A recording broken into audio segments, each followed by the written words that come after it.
It's the day these teams have been waiting for, the Call of Duty Mobile Challenge Finals for North America. Over the next 2 days, Status Quo, Nexus, Orus Esports, and Tribe Gaming will battle it out to see who is the best in the region and who will continue on to the Call of Duty Mobile World Championship. Which team will claim the title and the trophy? Let's find out. Ladies and gentlemen, this is the Snapdragon Pro Series.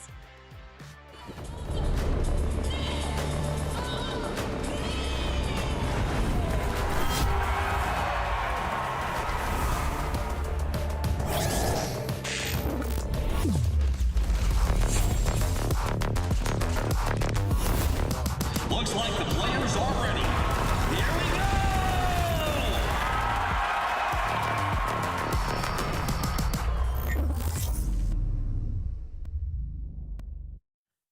Hello everybody, welcome to the Snapdragon Pro Series for today's day one of our challenge finals here in NA. My name is Glitter Explosion and it's going to be a very exciting day of Call of Duty Mobile action. I can't wait to get into it. Of course, you know I can't do this alone. We've got to get the boys back. It's been a couple weeks, but they're ready to go because we have Infinity and Ton hanging out, preparing for day one. Brody, are you ready? Ready is a word. Look, I say this all the time, but it always feels a bit sad when you get to the end of the season, right? You know, we've been talking about COD Mobile for a while now, and this is the final couple of days of the season, right? We've got teams from Europe over at COD Champs, so we've got teams from other regions as well, and now we get to see which teams from North America are going to be there. Big region this time around. Yeah, with it, we've kind of been waiting for what feels like a while, Ton. This is like the last of the regions. We already got through EU, now we're in NA. So tell me your thoughts. Yeah, it should be super interesting. I mean, the cat might wake up very, very shortly with how exciting things are going to get. So, you know, I do apologize, Cody, for how excited things are going to get, because these games are going to be fantastic. We know how things are setting themselves up. I'm sure we're going to talk about it, but realistically, you should have a good couple of days of Call of Duty right now.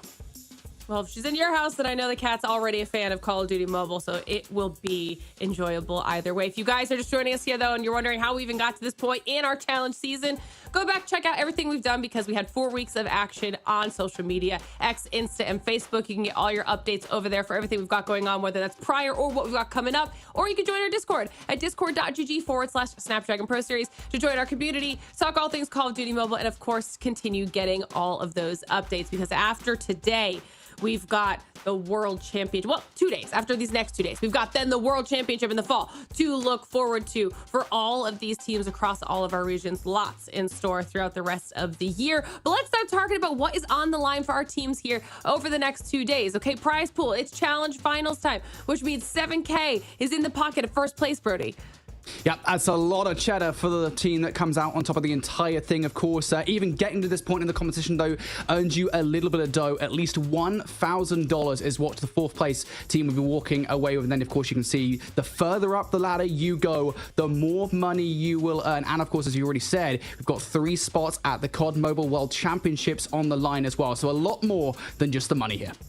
I don't know if it's more heartbreaking over the money or the fact there's only one team that won't be making their way out of here to the next stage of the competition, and this will be determined really soon as we take a look at our bracket. Now, these are obviously the top 4 teams that made their way through the regular season portion of the challenge here in NA. So these are the teams that are battling it out for the title of best in the region. You can see that we've got Status Quo and Tribe up there on the first portion of the bracket, moving then down to Nexus versus Orus Esports, which also means, Ton, this is the order we'll be getting through these matches here today. And then, of course, doing the upper bracket final. There's some serious matches that are going to happen today.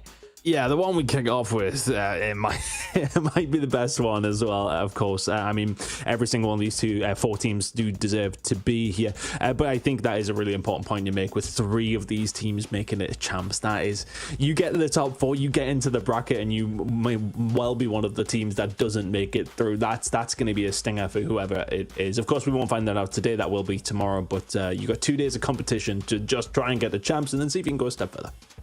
Yeah, of course. That's right. Those teams on the upper bracket, if they do lose their match here today, obviously somebody has to lose. They'll drop down to that lower bracket, have one more opportunity to play tomorrow to secure a spot. But let's start talking about that first match. You mentioned it, ton. Status Quo versus Tribe, a massive match that we're starting today off with. And Brody, ever our stats guy, millions of spreadsheets ready to go, had some stats that he wanted to show all of you at home so we can start talking about the current dominance of Status Quo. Yeah, look, there's a little bit of an asterisk here, of course, with the setup this season. We're not looking at a round-robin format. We're looking at the GSL-style groups. And Status Quo, technically speaking, did have an easier group than the rest of the competition here, besides Horus in playoffs. But it has to be said that their competition in group stage, I mean, it basically didn't exist. You can see the massive gap that they have, especially in hardpoint. You look at a 146.50 differential in hardpoint. That means, on average, they're winning games by 146 points, which is absolutely insane. Of course, then you can see that kind of same dominance across search and destroy and control again. Look, they did have an easier group than Nexus and Tribe. That is undoubtable, but it does, I think, leave Status Quo on top of the conversation here as we get into challenge finals. Yeah, we'll take a look at those rosters as well, give everybody at home a little bit of a refresher who's going to be playing here today. But suffice to say, even just looking at those numbers, ton, Status Quo, while they're clearly a favorite here, it's not going to be an easy competition against Tribe. No, of course not. When you do get to this stage of the competition, you expect some big games. I kind of just wanted to touch on those stats, to be honest with you. I know you were mentioning the hardpoint one there, Brody, but 4 rounds in Search and Destroy is no joke either. That is a ridiculous stat line to come through with that kind of level across the board. These guys are coming in with some hot fun, but I think it is very apparent, though, of course, their group wasn't necessarily as hard as things maybe worked out for Tribe and Co, who have managed to get themselves to this stage, and we know that they have a lot of talent on this roster. Of course they do, but are they going to be able to step up to the plate to what is being a pretty dominant Status Quo team? And their side of things, it should result in a very good game, though. Yeah, definitely. And looking at Tribe as well, I just think, this roster for their story, you're looking at a team that really hasn't been able to perform that well this season. A roster that's dropped maps to the likes of Hype Mobility and Hydra. They almost got reverse swept by Nexus. They've got a lot to prove, I think, in this series. Well, the final piece of the puzzle is, of course, our picks and bans. Those are coming through right now. Brody, I know you were challenging yourself, trying to see if you could maybe guess them ahead of time. We're starting things off with our Hacienda hardpoint.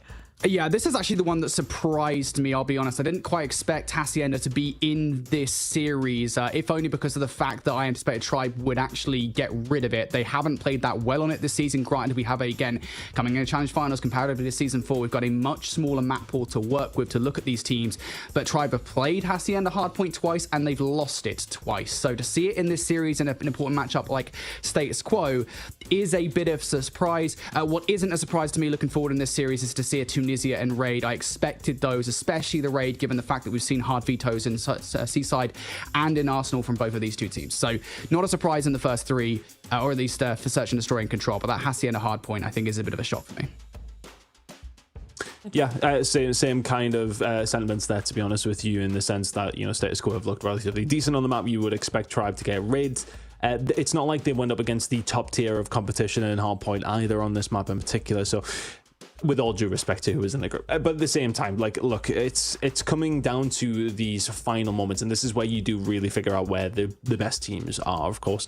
And sometimes teams will step it up. They will think to themselves, okay, we made mistakes here, we made mistakes there. Have they reviewed it? It wouldn't be in there if they didn't feel confident. So realistically speaking, I don't think Tribe will be too perplexed by it at all. They will be going into this Hacienda is tried and true and tested, if you like, across the entire COD mobile scene. It's in there every single time, so you might as well get your reps in again. But you do have to be careful. You only can find yourself losing 2 games at this stage, and putting Hacienda in there, could it be a risk? We'll find out shortly. Yeah, it's all coming down to this. If you guys don't know what they're talking about at home, for our 2 groups for that GSL style format, it was Status Quo and Horus Esports that came out of Group A, and that means it was Tribe and Nexus that came out of Group B. So still lots of big names with some recognizable players on them, which means today should be a very exciting day of matches. As always, chat, we're kicking off the day with a banger matchup, so let me know your thoughts, predictions, who you think is going to be winning this one, who will move forward into that upper bracket final and get one step closer, making their way to the grand final. Will it be Status Quo, or will it be Tribe Gaming, who start off their day with a win? Either way, I can't wait to see how we get to that result. I hope you guys are ready. Brody, Ton, let's get into match number 1. Let's begin our challenge finals. For the final time now, we get to see Status Quo versus Tribe. I'm really excited for this one, Ton. We talked about kind of our expectations coming into today, what we expected kind of each series to look like. This game has potential Game 5 written all over it. I mean, it has the potential to be the grand final as well. I mean, this is kind of two teams that we do look at least on paper. Look, we know that Tribe haven't necessarily performed, but pressure makes diamonds. Or if we wanted to quote a famous quote over the summer, pressure is for tires and not for players like this. So they come into, look, it's a different kind of description of pressure, but we'll I like over it for now.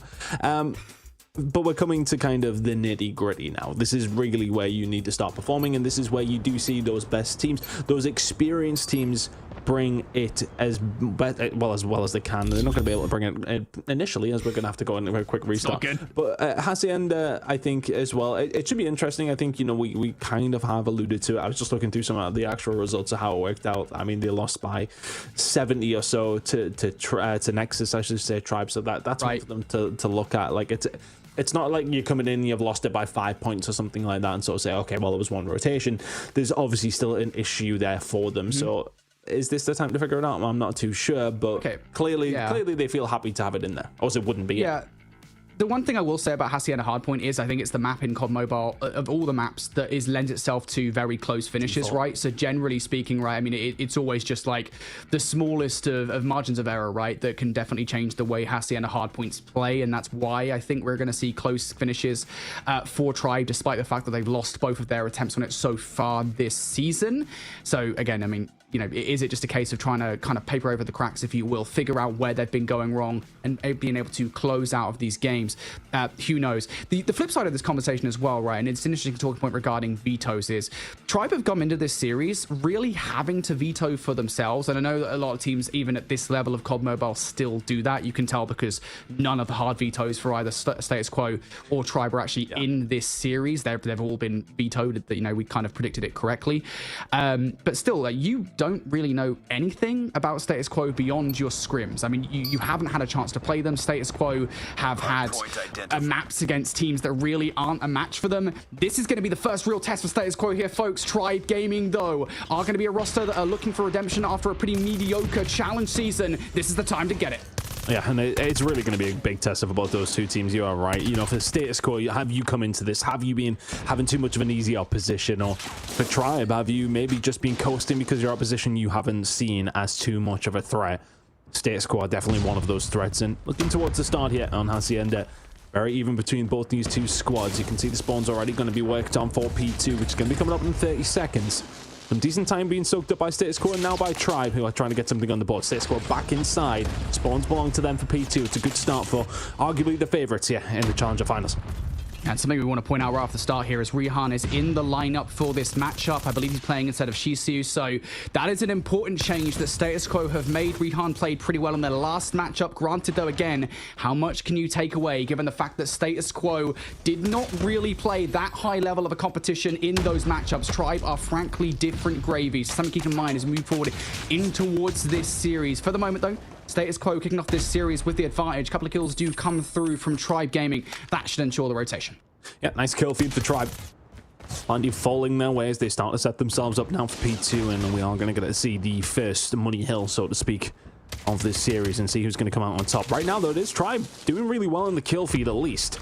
Soaking up points because of that. A couple of kills going to go Status Quo's way, though, and eventually the squeeze will start to come. They come through the front door, actually, and all of a sudden, Tribe are going to have to find a way to force their way back in up the ramp. Not able to quite get there yet, but the kill's starting to fall. The trade's coming through. It's still hotly contested. Just about for Tribe Gaming. You look like you're the ones in control, but a bit of a split spawn now starting to come through, and it is going to be Status Quo who do find a break. Yeah, that's really unfortunate there for Tribe. Zyrex played that perfectly, distracted the rest of the Tribe players, while the rest of the Status Quo roster made their way through the front of the hardpoint, and Rihan was part of that play to overwhelm. The Tribe are right back through for the back 15 here. Vague, an ever-present danger with that R9 shotgun. We'll be able to pick up a couple of gunfights. And now for Status Quo, best just leaving that kill alone, move over towards the rotation towards fences, because this hill ton is always super mixy. Going to be the first ones there, of course.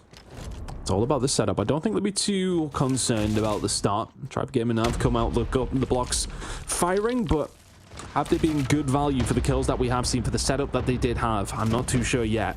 Setup to have on P3, though, is a little bit more difficult to control as the push will now start to come through over the top. Washi already on 10. Looking to try and make it a couple more here, straight through the back door towards the fences, and immediately Annihilator out, Annihilator gone. A well-placed grenade coming through from Bless, so immediate usage not being able to be used effectively, but the kills coming through on the other side of things. It's a nice break from Tribe. They've got decent control here. The status quo aren't far away. Hey, you got to remember as well, these spawns can kind of be janky on this hard point. So status quo going to be trying to attack this hill from all angles. Directs will activate, and this will split the attention of Tribe somewhat here towards this hard point. But Tribe, they are rising to the challenge. They're winning every single gunfight they could possibly want. Tribe now starting to look good off the back of this hard point. They will obtain that scrap time and give themselves a somewhat comfortable lead going in towards New. But as we know, here on Hacienda, none of these hard points really ever feel like money kills, and this next hard point will be no exception. And thanks for status quo at this stage. It has been a case of getting outgunned. Coming to this one very, very slowly, looking at everybody on Tribe, really putting up the numbers. You're falling behind just a little bit if you're status quo. Based off the back of that, I mean, it's very easy for us to be commentators and sort of say, okay, it's coming down to the kills, but when 3 in the feed just like that, make it 5 for Tribe. That has happened more often than not. And the equalizers are out now. Maybe putting the pedal down, didn't quite find it, but Annihilator is out on the other side of things as well. Status quo trying their best, but Tribe holding it down so well so far. Yeah. That is a big investment coming up from Tribe. That's 3 operators, and the Claw was the one that kicked it all off. 3 kills coming out there from that Claw. The Annihilator and the Equalizers didn't really amount to all that much, but it doesn't matter when what it's amounted to in the whole is Tribe getting all of this time. Now still fighting for it, though. Status Quo would continue to touch. That smoke going to give a little bit of coverage here for Ban in the situation. He was able to convert for a couple of kills. Washi will come through with the trade, but Status Quo, again with these close spawns, should be able to hit this hill over and over again. Zyrax for the drop shot will double up, and Status Quo will be able to get that scrap time. But that rotation from fences towards that final hardpoint time was everything to Tribe. They've blown this game wide open. Yeah, that's the difference maker across this entire first rotation. Tribe Gaming now in a commanding position. It can happen in the blink of an eye. But they just use their operators so well. The kill feed has just been looking like theirs entirely over this first foray of hills. Zyrax will find one back, but for status quo, it's about steadying the ship very, very quickly. Yes, you will find yourselves about 65 and rising behind. But realistically speaking, it's one decent hold from yourselves. It's a game you can find yourself back into very, very quickly. But with the way that the slaying has been going so far, that might be quite difficult. Tribe are just in full control over this game. You talk about the slaying differential between these two teams. Blur, Rihan, Puedas, I mean, Ban as well. Everyone really just having a really slow start of this game comparatively to what Tribe have brought to the table. We need to see something changing right about now from status quo. Need to see some good control. Has to start with these opening gunfights. Vague, of course, with the R9 up close and personal. We'll be able to find one. Recon with a trade. It's good enough, but you can slowly but surely see the war of attrition going down over by P2. Tribe are slowly washing away everybody from status quo. One last player. There goes Zyrax, and there goes the hill. It's just far too easy for Tribe right now. If you're status quo, you need to step it up very, very quickly. They have the ability, we know it, and they're starting to invest in. Is this investment going to pay off this time? Raballo just sitting back and waiting for them to find the push through. Band was able to find something with the call, but Envy will do the same again. He's had great value from that weapon specifically so far. The break will start to come through. They'll potentially here for status quo, but again, Envy there with the claw. Eventually, he will fall on his sword, but is the damage already done? Tribe still very much in and amongst it. Puedes coming in with the equalizer. Can find 3, but is it for any sort of control? Tribe is still very much yet. Yeah, still trying it as well. Tribe looking to overwhelm. Vague will come through with 1. Still kills going in favor of Tribe. That's a full clean feed for Tribe. And at this point in the game, 15 seconds is like gold dust. You can't really afford to give this one away. And you're seeing kind of that desperation in the way in which status quo are still playing around that scrap time. They're still sending 1 or 2 players in towards it. And all of that, of course, will weaken things slightly towards the rotation. Tribe have a bit of an early investment over here. Washi is ready to go. And if he can stay silent for long enough, perhaps he can open the door for the team to make it happen. Yeah, Washi has already found 1 kill. Tribe now starting to knock at the door of New. Oh, they are just running through them at every single given opportunity. Every time you look towards the feed, sort of thinking to yourself, you're glancing your eyes up to the top left. It is just looking like Tribe Gaming are dominating this game. The scoreline at the top middle is proving that theory. It's a 100-point difference or so. Tribe Gaming just continuing to take over. It's another big wipe coming through. Washi having a hell of a game as he so often does, but everybody on Tribe Gaming is right there with him as well. Status Quo need to find their fingers very, very quickly because things ain't working out at the moment. Tribe still in control, trying to get some control here over towards fences. But last time around on the previous rotation, the big damage was done by Tribe at P4. If you're Status Quo, you have to make this next hill count. You have to find investment, and you have to find a full 60. It's just such a big ask. And again, you're just at that point, right, where we always talk about the leader's advantage as something of a concept in these games. A 100-point deficit kind of forces you to hit scrap time with a heavy investment. That's exactly what Status Quo have just done. It leaves them so bewildered in terms of the next rotation. Radas gives them a good look. He finds one, but no more than that. Now Vague really starting to put the hurt down over by topside as well. And all of these kills are amounting to map control for Tribe Gaming. Status Quo, this desperation time. The War Machine coming out from Blur. These have to hit. Oh, Washi just saying losing gunfights. Predators and Ban getting something done though. Vig's going to be able to find two. The third would have been ridiculous. Blair will eventually find the breakthrough. They need this. They need every single second they can possibly find. With 33 seconds to go here over towards P4, it would still make it only a 70-point game. They can find a couple through the middle of the map, but still Tribe Gaming struggling to break through. But that one player towards the back, you can already see that's going to be Raballo. He will eventually get taken down. Status Quo coming in off the respawn. This final 15 is so important to them, but none of them are left alive. Tribe Gaming coming on through once again, and it's been the same story over and over again, Brody. The kill feed just looks so good for them. Sometimes you have those analytical moments, right, where you talk about the fact that, you know, what has X team done wrong in these games? Let me tell you, all that Status Quo has done wrong here is they've not won the gunfights versus Tribe that have simply slapped them about the entirety of the game thus far. But it's never over until the Fat Lady sings. And with Tribe Gaming, with 34 points away from victory, Status Quo have to have a perfect hard point from here on out. They are currently in control of P1, but they've got to be careful about player number 5, Washi, making the route in behind, might be able to blow this play wide open. And it's so hard when you are this far behind in the hard point when Tribe Gaming are in this kind of position, and then all of a sudden things starting to open up for Washi again. A ridiculous fourth shot, and that does break things wide open. Status Quo now spawning out. Tribe Gaming can just about still win it here. How on earth does he hit that one at the ban? How on earth does he hit that on the Zyrax? If he'd hit the last one, my goodness. Raballo finds a couple, may well just be putting another nail in the coffin for Status Quo. Every single second is a dagger. P2 is what's going to pop. They can't quite win it here if you're Tribe Gaming, but the job is pretty much done. Status Quo coming into this game, they felt like they might have won out on the veto process a little bit. Tribe Gaming seem to have learned their lesson from the challenge season, come in with a bit of a faux state of disrepair. Status Quo now desperate as we move towards the final hard point. Tribe Gaming in control. All the gunfights are going in their favor. Vague looking to advance the line as well. Tribe just a few seconds away. Can anybody from Status Quo run to the hill in time? 2:49. Ban gets in for the contest. He will find a couple of kills. Blur also there. Status Quo, though, swiftly removed from the hard point and ejected in the game as Tribe Gaming proved that everything happened in the regular season was all a lie.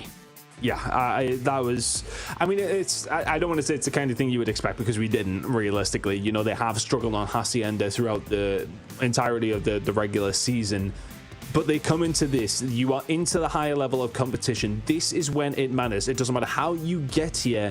When you are here, it matters how you perform at the challenge finals. And that is a great way to kick things off. I can't wait to see this scoreboard because I think, you know, you alluded to it during it. I think, you know, as podcasters for quite some time, it was always easy to fall in that trap of being like, oh, well, they've just outslayed them. But that was like, I mean, it wasn't just it. Look, Tribe Gaming still played that very, very well, but if you are Status Quo, you just didn't win enough gunfights. There were so many different occasions where you would see Tribe just light up the kill feed.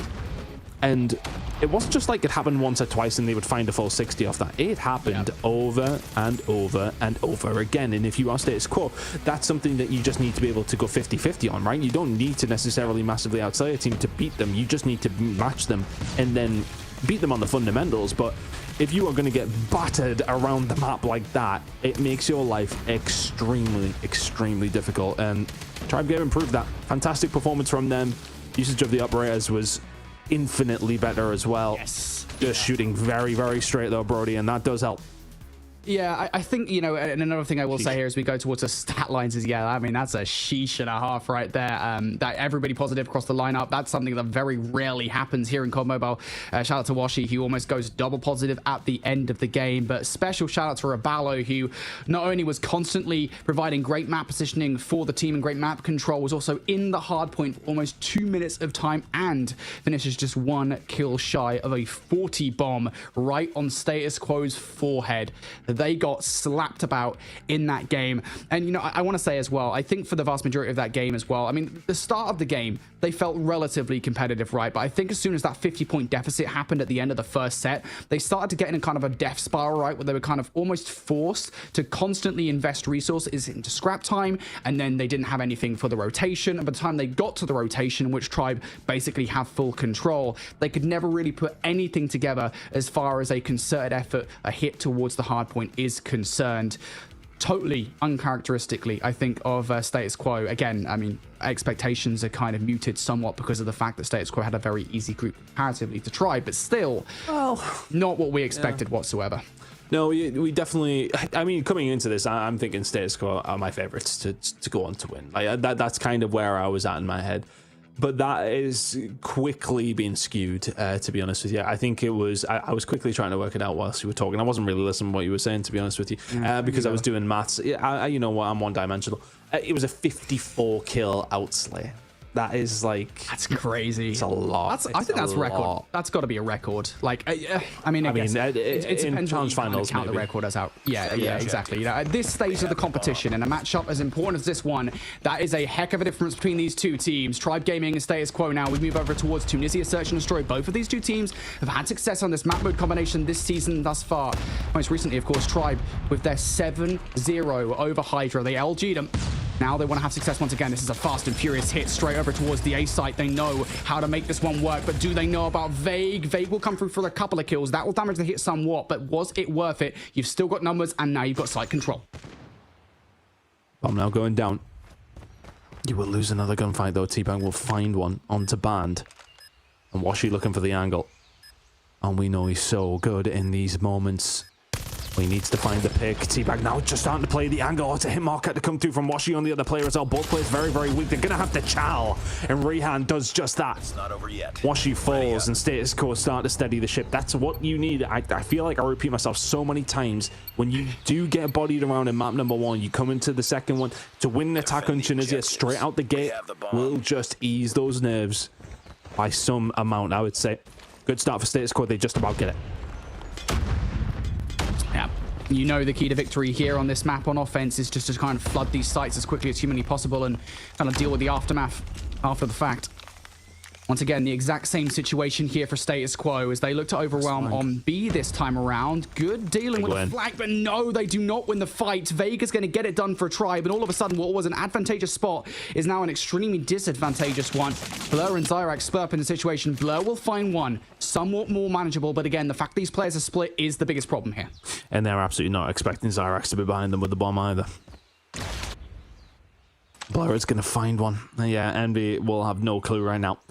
Gets out of the site, that's no problem whatsoever. But that bomb will go down very, very quickly, so the information not necessarily needed onto Zyrax. He will somewhat just ghosting towards the site. Envy checking the other side. Sorry, mate, it's down at B. He has the potential to do this, though. We know what kind of player this man is. Let's see if we can deal with the Tundra. Difficult position. Need to catch one off guard and then smoke the next. It's not easy. Anyone's going to do it with the sniper, it's Envy. Currently sitting on a donut. He wants to make that couple of kills in this round.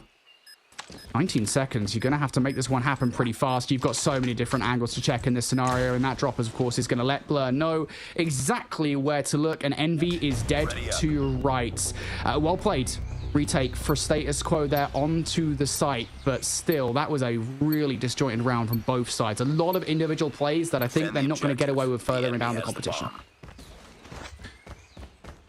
Status Quo, though, played that post plant very well.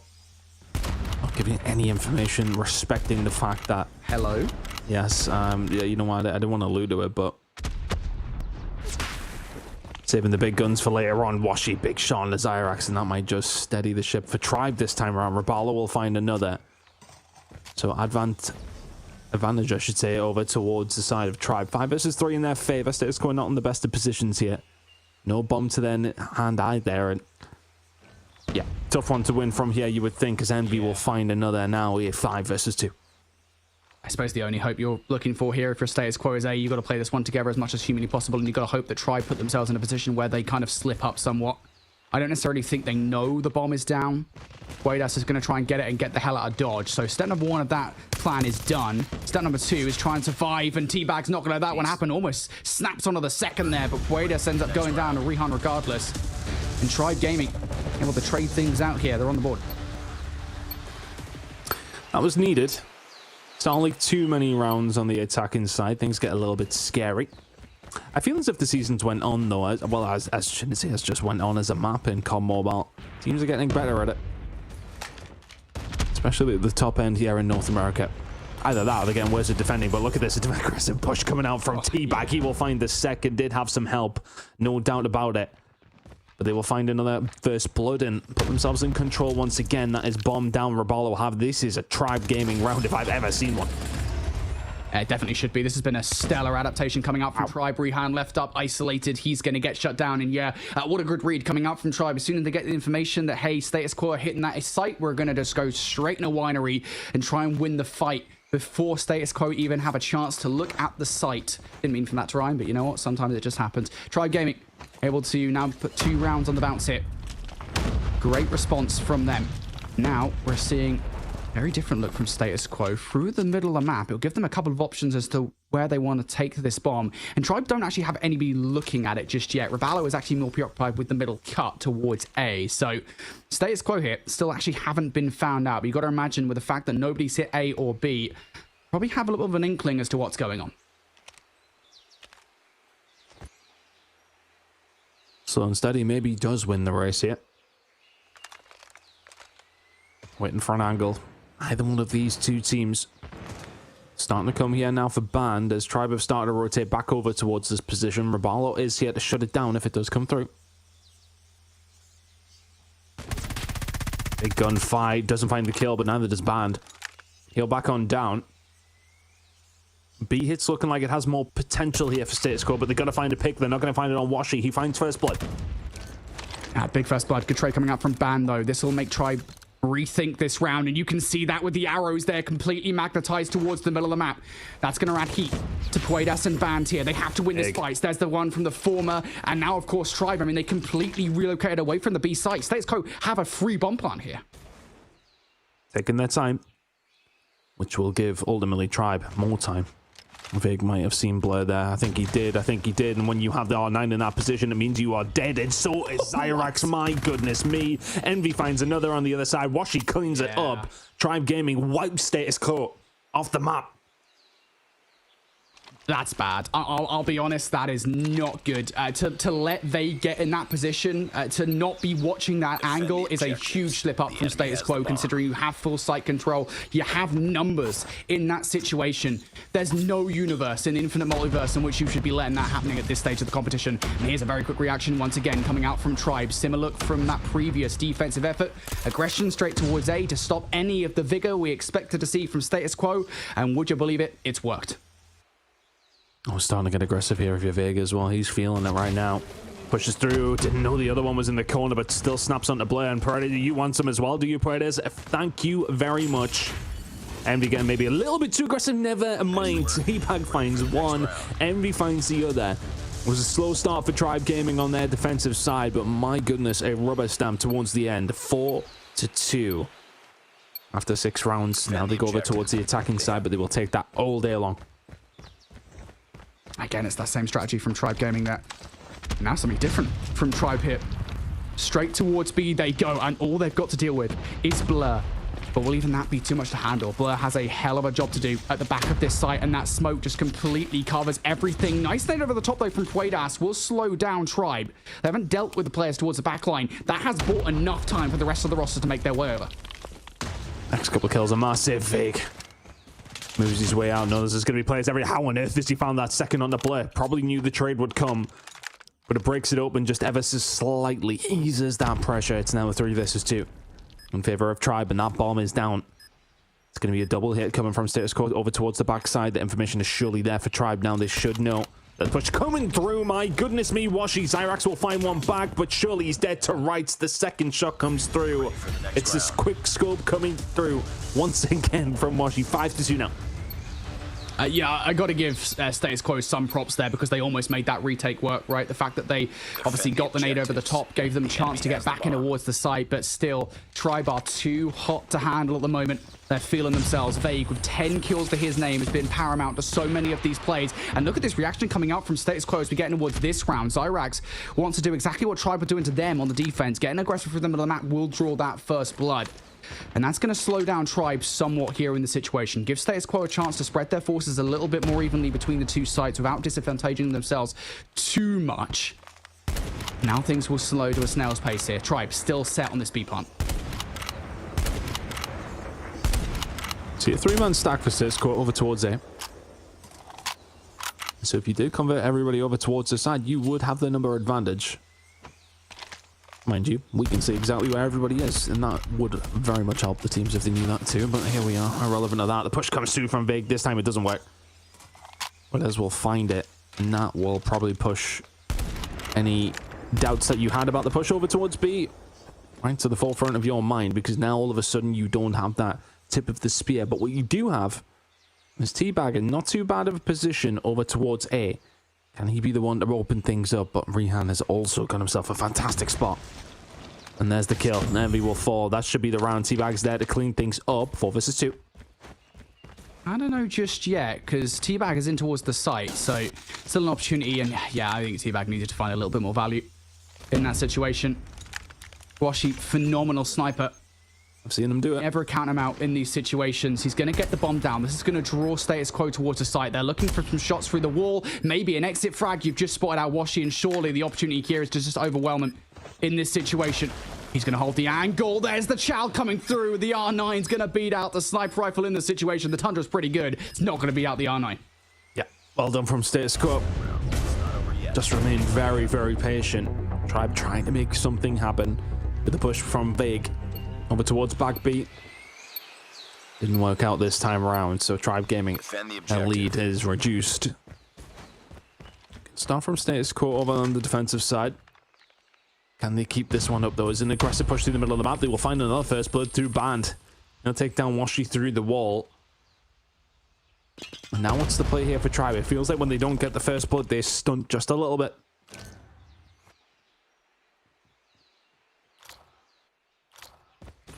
Status Quo just looking for a way to press that advantage, right? Again, somewhat different look this time around. Information here for Teabag, but Blur's going to win it out. Big gunfight there for Blur. Tribe Gaming look like they're stopped dead in their tracks. Zyrax able to find even more value now, and he's looking to press that advantage as well. In from behind enemy lines. Tribe looking to push the line through towards the B site here. Blur not hitting all of the shots he would want. Envy will trade things out now, so an opportunity here for the last 2 players on Tribe. And why are we challenging these kind of gunfights, making it difficult for Apollo? Needed to find Predators, though, here over towards the back. Envy. No way. Looking for Easter, does find it. 1 versus 2. There ain't no way. There ain't no way. Expecting the push to come through. Zyrax will find him, though. It's not over yet. The Twitch fiber is not quite twitching quick enough. 5-4 now. And we made that possible. It was always going to be difficult to Status Quo here with a good defense so far. 2-1 on their defensive side. 5-4 now to Tribe. They still only need 2 more rounds, but Status Quo have looked good. But the first bloods have been so crucial. When they found them, they've controlled the round. But that's been the case for both these 2 teams, it feels. Tribe looking to go back to a tried and 2 strategy. Just forcing their way on towards site. Nades over the top this time from Puedas is not going to connect. As a matter of fact, things do not go well for Status Quo whatsoever. They've lost Rehan. Bomb now going to be down. Status Quo looking for a 3-1 retake of this site. Band is everything in this situation, but Blow will pick up 1. That's going to make things easier for him. Oh my goodness. Bravalo and Washi, though. Big plays coming up from them. Zyrax trying to reposition. Needs Band with him. He's done so well to find something, but he needs Band to get there very, very quickly. 2v2. Band's going to find the 1. Goodness. Fake down for the count. Washi now forced into a 1 versus 2 here. Again, never count him out. Ban looking for the snipe though, and Washi's not going to hit. Here's Ban, gets it done. And that is such a heads-up play call coming out from Ban. He was committed earlier on in that retake to going all the way around on the flank, but his teammates die. He doubles back towards the middle of the map to find a couple of crucial gunfights, a massive reposition, and a changing of the play, a heads-up play call that saves Status Quo in that round. Oh, and that would have been such a huge round for Tribe. You're 6-4 up. One round out of what the next 3 would have had you 2-0 up in the series. Now all of a sudden it's 5-5 and it's anybody's game. Status Quo on the defensive side. Tribe could do with steadying the shot. That's one of those rounds though that Tribe will look back on and say they should have won. Number advantage was absolutely there on the site. The bomb is down. You don't take the round. It's a stinger. Until the next round, it's completely different pace. Aggression has come through from Status Quo over towards the winery, though. They are going to be able to push up that way. Not much going on over towards B, but they didn't need to be in the last round. Blair was the one who got the job done. Oh my goodness me, you got to win that gunfight for your teabag. Banned with another ridiculous shot. Again, it's that same situation where Tribe really do feel like they very often have more success on these offensive efforts when they're being aggressive, and it feels like Status Quo have kind of worked that out somewhat. If they can stunt them before they even get going, Tribe don't really have much of a response, and they're going to have to start figuring things out pretty quickly here. Their best bet would still, technically speaking, be a B push. Blur has not been as effective as he would like at the back here. And now Status Quo are going to reinforce that. Tribe Gaming have decided to go over towards A. They're not going to have anybody inside Winery to contest with, but are they going to read where these players are on the site?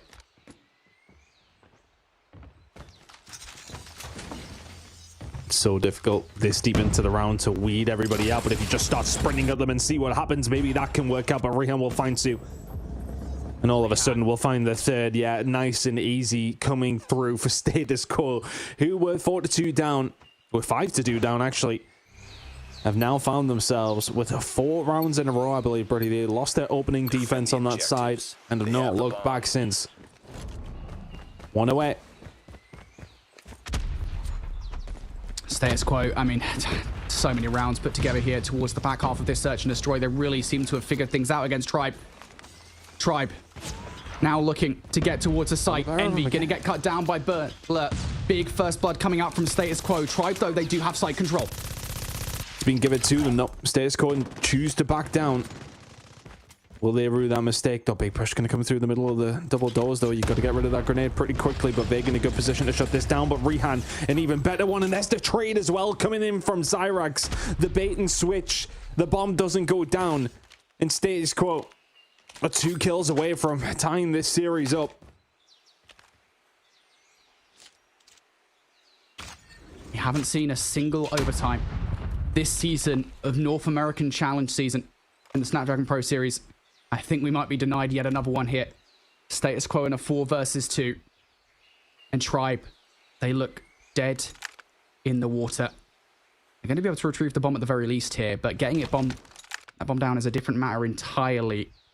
Reaper potential flank, but I don't think Zyrax is going to fully commit to this one. I think instead he's going to be playing catch for any players looking to make their way over towards A. Teabag, big gunfights right in front of him, but the shots are just warning shots. Washi getting taken out on the other side. You know where Teabag is. It's time to suffocate Teabag. No room to breathe. And Blur will close out a search and destroy in which Status Quo went super rocket powered towards the back half, round after round, back to back. I mean, they figured things out and they just couldn't stop. Yeah, and honestly, once we went over towards the defensive side, in that first round, after what was a really nice resurgence from Tribe in the first half of that game, and then finding their first attack, you were worried for Status Quo in the, well, honestly, the whole of the challenge finals with the way that things were going. They turn it around, then all of a sudden that Hacienda is just a very, very bad memory. Series is tied up. And we have one on our hands here now, Brody. Honestly, after those first 7 rounds we've seen, I thought we were seeing Tribe just run away with this game. Status Quo will not let that happen. Really good defensive play. I think, was it a 2 versus 4 retake that they managed at one stage? I couldn't quite remember the numbers where it was, but they were in such a bad position. They turned around, and then all of a sudden, Tribe Gaming just folded. think it was the one where what was it? It was banned for where Blair found a couple, didn't he? And Band did fantastically as well. Only goes 9 and 10, but pretty much carried that round all on his own. Yeah, and honestly, I think, you know, the difference for me is you compare what Tribe Gaming were doing versus Hydra, right, in their kind of, I don't want to say iconic 7-0 performance, right, but it's certainly a memorable one from this season of the Snapdragon Pro Series, and you compare that to what happened here versus Status Quo, where Status Quo were able to put, I think it was 5 rounds in total, back-to-back on the defense, and, you know, ultimately, I think the big difference there is that Tribe, I think, versus Hydra, once they'd figured out a strategy, for example, just fully overwhelming a site and just getting super aggressive with it and not really allowing Hydra to retake said site, you know, I don't think it was ever really much of a response from Hydra, and they could just continue to do that over and over and over again. Whereas I think Status Quo very quickly adapted to that. They made adaptations across the map, and they made sure that, I mean, to be frank, Tribe could not get away with that one-note gameplay, and I think, you know, Tribe hadn't really prepared for that as much as we would have liked them to. So Status Quo, that is a huge response from them, especially given what happened in map number 1. We talk about momentum. Feels like it might have just been stopped dead in its tracks. Yeah, let's see how it works out though when we go over towards Control. Status Quo have had a very, very nice time of things on this particular mode, but I mean, so have Tribe realistically. I think what they've won it by an average of 2 rounds. Status Quo, I think, have 3-0'd everybody, so I think that's a nice position to be in. But as we've already seen in this series, I think we can kind of not throw those stats to the wind, so to speak, but, you know, they have already been countered. With the Hacienda, we've seen them 0-2 over the season against what you would argue is weaker opposition. Tribe Gaming smokes Status Quo on the map. Status Quo with 5-2 down. They bring it back like it means absolutely nothing. And over to Raid we go. Anybody's game, I would say, on Control. Let's see how this one plays out. Yep, Status Quo, of course, you say flawless in their controls. Tribe Gaming also flawless in control. They haven't lost a control this entire season so far, and we talk about the fact that obviously they had a more difficult group. I believe that does mean something. So Tribe will be feeling pretty good regardless of what happened in the Search and Destroy going into this map. And so far, well, not the best situation for Tribe on the whole. They haven't really dealt with Status Quo on the whole. There's still one player here to contend with. That's Envy, who could still do some damage, but as he gets taken down now, Status Quo should be comfortable to start their offense over by B. Getting things ticking here. Start for Status Quo.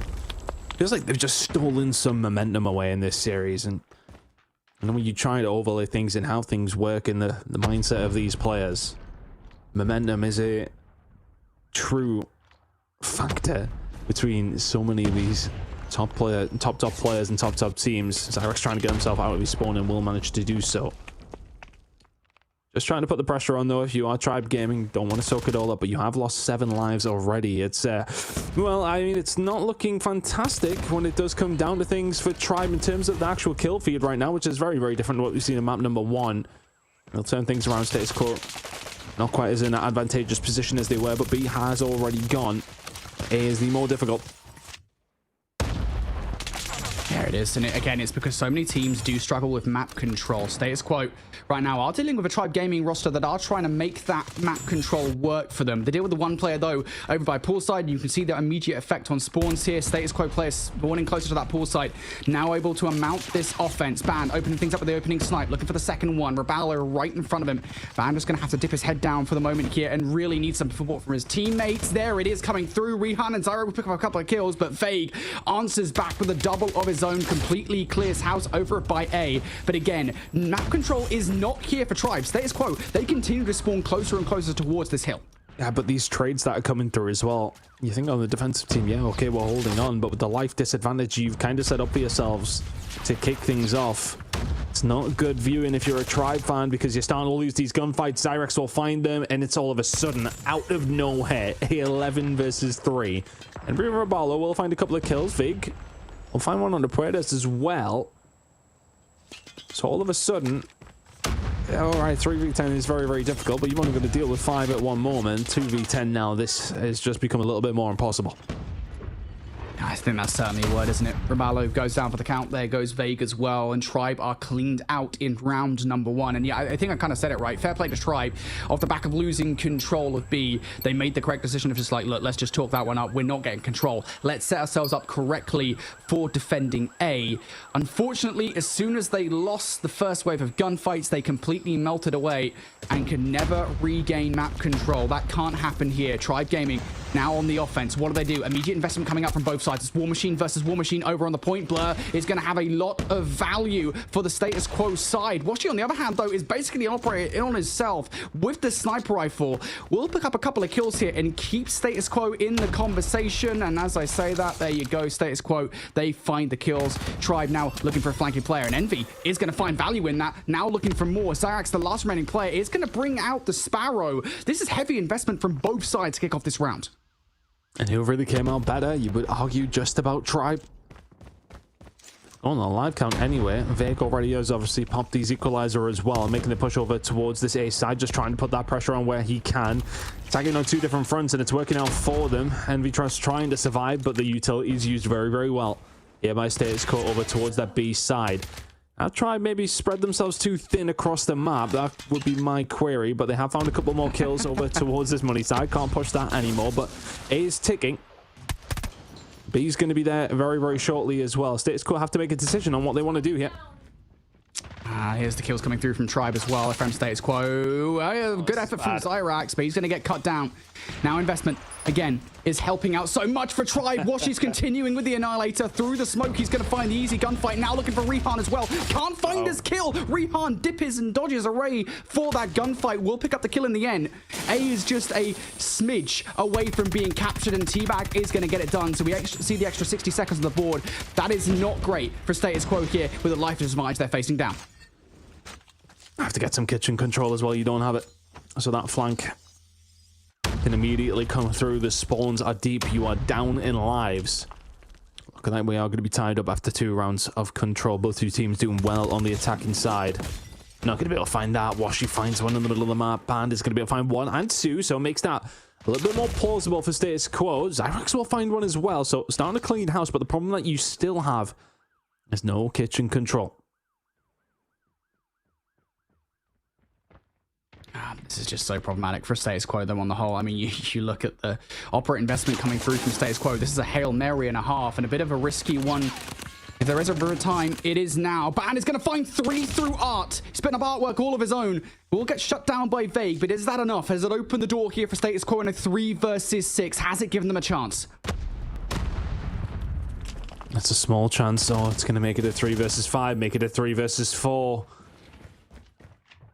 Again, we talked about momentum being such a huge thing, and this might just add a little bit more of it towards status quo if they can find it. It's about to be a 2 versus 2. It is a 2 versus 2 onto the site in terms of what's actually being used right now. There's operators available. Washi, though, has made it now a 1 versus 2. Blur is on his own, but he does have a grenade launcher. Makes it a 1 versus 1 against Washi. He's called it in. He's called it in. It's big brain play. My goodness me, how status quo won that one. Oh my god. It's a huge round of control. I can't believe how much they invested in that one. Was that 3 operators towards the back half of that control to convert what was a 4 versus, I want to say 4 versus 8, 4 versus 9, something like that. I don't actually know the exact numbers, but still, that is heavy investment. And the Predator missile as well. One could argue overkill, but it might be the thing that splits the difference between these two teams as we get towards the end of this raid control. Tribe, they want a stellar start on the defense towards this one, and they are winning the vast majority of the gunfights. Washi, a big part of that play with a couple of kills coming through with the sniper rifle, but status quo having absolutely none of it. They have flown towards A, and they are starting to overwhelm Tribe. And on its way now. Tribe are not panicking just yet, but that is one of those rounds you probably shouldn't have let slip.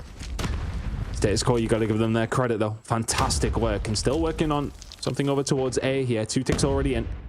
Raballo doesn't really want to push this on his own. Predators will say thank you very much. We'll find one. He surely doesn't spin on the guy in the window as well. Doesn't need to. A gone.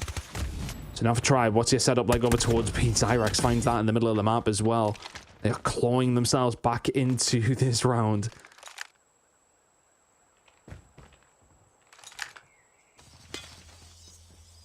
That's just so much time on the board here for status quo to make this work. So many different angles of attack, and you can start to see really they're already trying a few different things here. Kills starting to come through. Washi with a double. Zyrax and Puedas out of the play. Good read coming through from Rehan though to deal with Raballo off the spawn. This is such a perfect play from status quo. You've got players spawn trapping players towards the basketball court, and you've got players that are going to approach the point as well. Ban is one of those players. He's winning the crucial gunfights on the other side. Tribe being trapped away from the spawn. Status quo are dominating this game. Oh my goodness me, how has it turned to this for Tribe Gaming?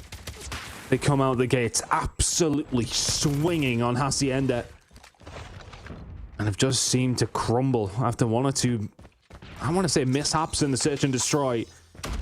It's continued over into the control. 6 versus 16. Can they pull off the impossible? That, well, status quo wasn't quite impossible, clearly, as they managed to just about get it done. Washi behind, just trying his best. The Annihilator only has so many bullets, but Washi is a different kind of player. But there again, it's like a nightmare when that Predator missile comes in once more. Status quo are going to take the lead in this series for the first time. I doubt the 1 versus 13 is happening from Envy. Status quo dominating in the control. The second round, though, will be the Inquisition there for the side of Tribe. They'll be wondering how they lost that one. Big plays coming through, though, from the side of Status Quo. They take a lead in the series, Brody. We very much, to be honest, after that first map and first half of the Search and Destroy, the fact that we now have ourselves Status Quo in the lead in this series from that point, I don't know how it's happened. I mean, yeah, this is just honestly insane to me. You know, the first round was a pretty bog standard affair, right? And we already talked about kind of how Tribe ended up losing that first round. And even the third round, to a certain extent, was just Status Quo overwhelming. For me, I think the thing that really did make the difference in this control was that round number 2, a situation where Tribe Gaming were to the good, right? I mean, they had the life advantage in the closing moments and the twilight moments of the round. And Status Quo do something that we as casters have begged teams to do for the longest time in control, which is actually invest your operators when it is time to use them as a Hail Mary play. 3 operators come out from Status Quo and the Predator missile to boot. It is a heavy investment at the right time, and it earns them around, which I think ultimately is the thing that earns them a clean 3-0 over Tribe, who hadn't lost a control this season thus far, which is an incredible statement, I think, given how difficult their group was. I think once they won that second round, though, in the situation that they were in, it was always going to be very difficult for Tribe to come back there. Status Quo now 3-0 them on the control. 2-1 to the good. Hackney Yard is where we're going to be going next. I mean, I don't know which way you're leaning on this one, because I think it's still going to be difficult to ever count Tribe out. You just cannot. But are some things coming kind of back to the surface of what we've seen over the regular season here, letting things slip? You know, it's not necessarily, I don't want to say the overall play has been bad, but it just feels like there's mishaps to a certain degree. You know, lapses of concentration where things are happening that shouldn't be happening. Status Quo are taking full advantage of that right now. Would like to finish it off in 4.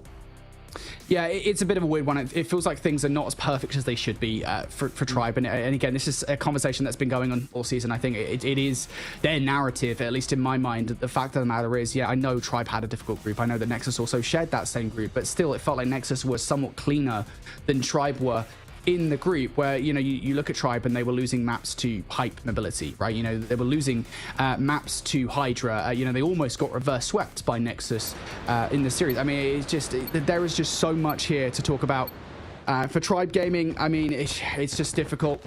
Ultimately, Tribe need to try and figure things out here. We're going towards a Hackney Yard hardpoint. This was a hardpoint, of course, that we did see Tribe play earlier on this season, and they managed to take it away from Hype Mobility. It was the most dominant win they'd had all season long until map number 1 of this very series. So maybe that bodes well for Tribe, as they did win map number 1 after all.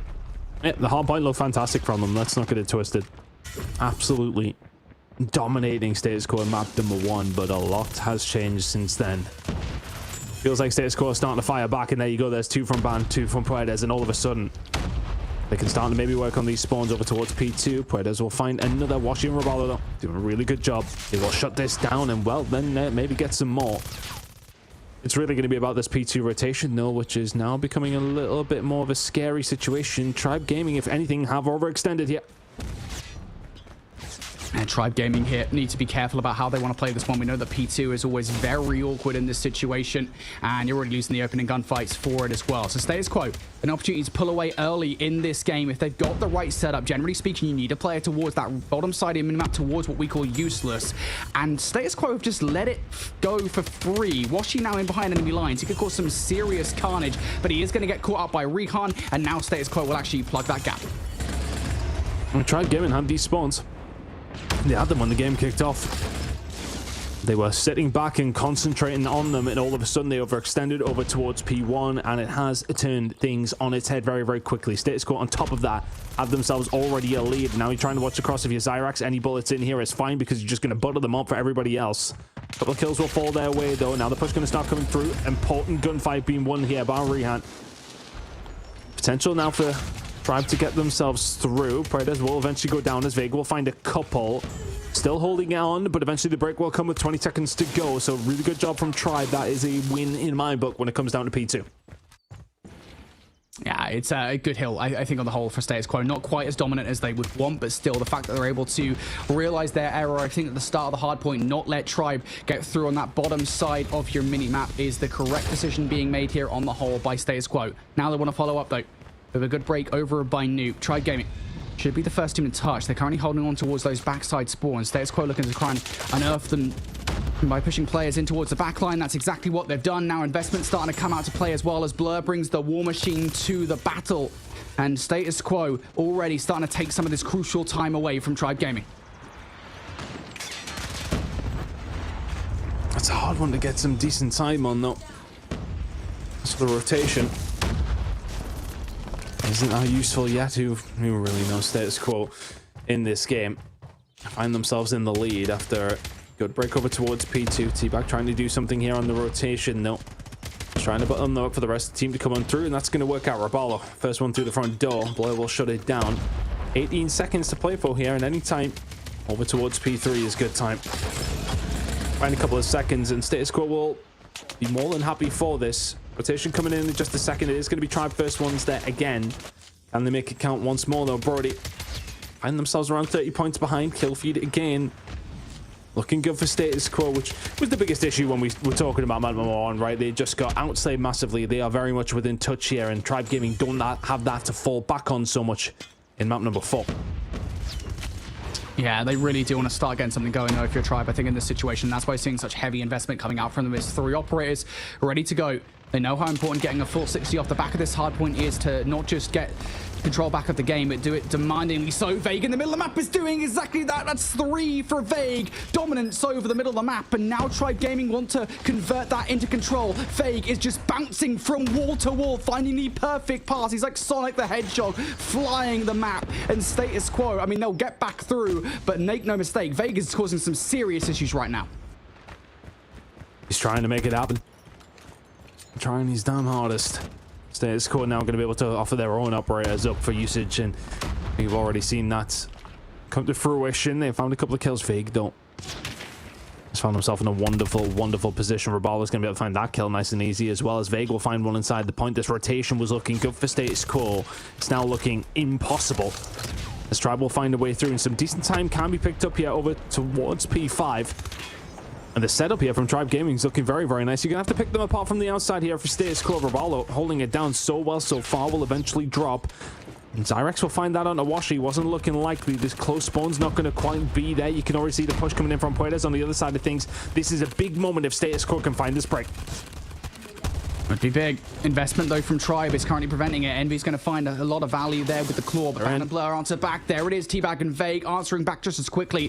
The biggest issue here for Tribe is the fact that those close spawns for Status Quo will continue giving them hit after hit towards this hill. You're going to get overwhelmed pretty quickly here. Tribe doing a good job of dealing with all of that pressure, though. They're winning these fights for the most part. Status Quo are getting a touch, but not really much more than that. Zyrax will come through for a couple of kills, but once again, there's those close spawns. Status Quo will be in for the back 10 seconds. Rabalo will get this one last look for the scrap time. To be fair, he's finding a lot of value. To be fair, Rabalo has managed to take that time away.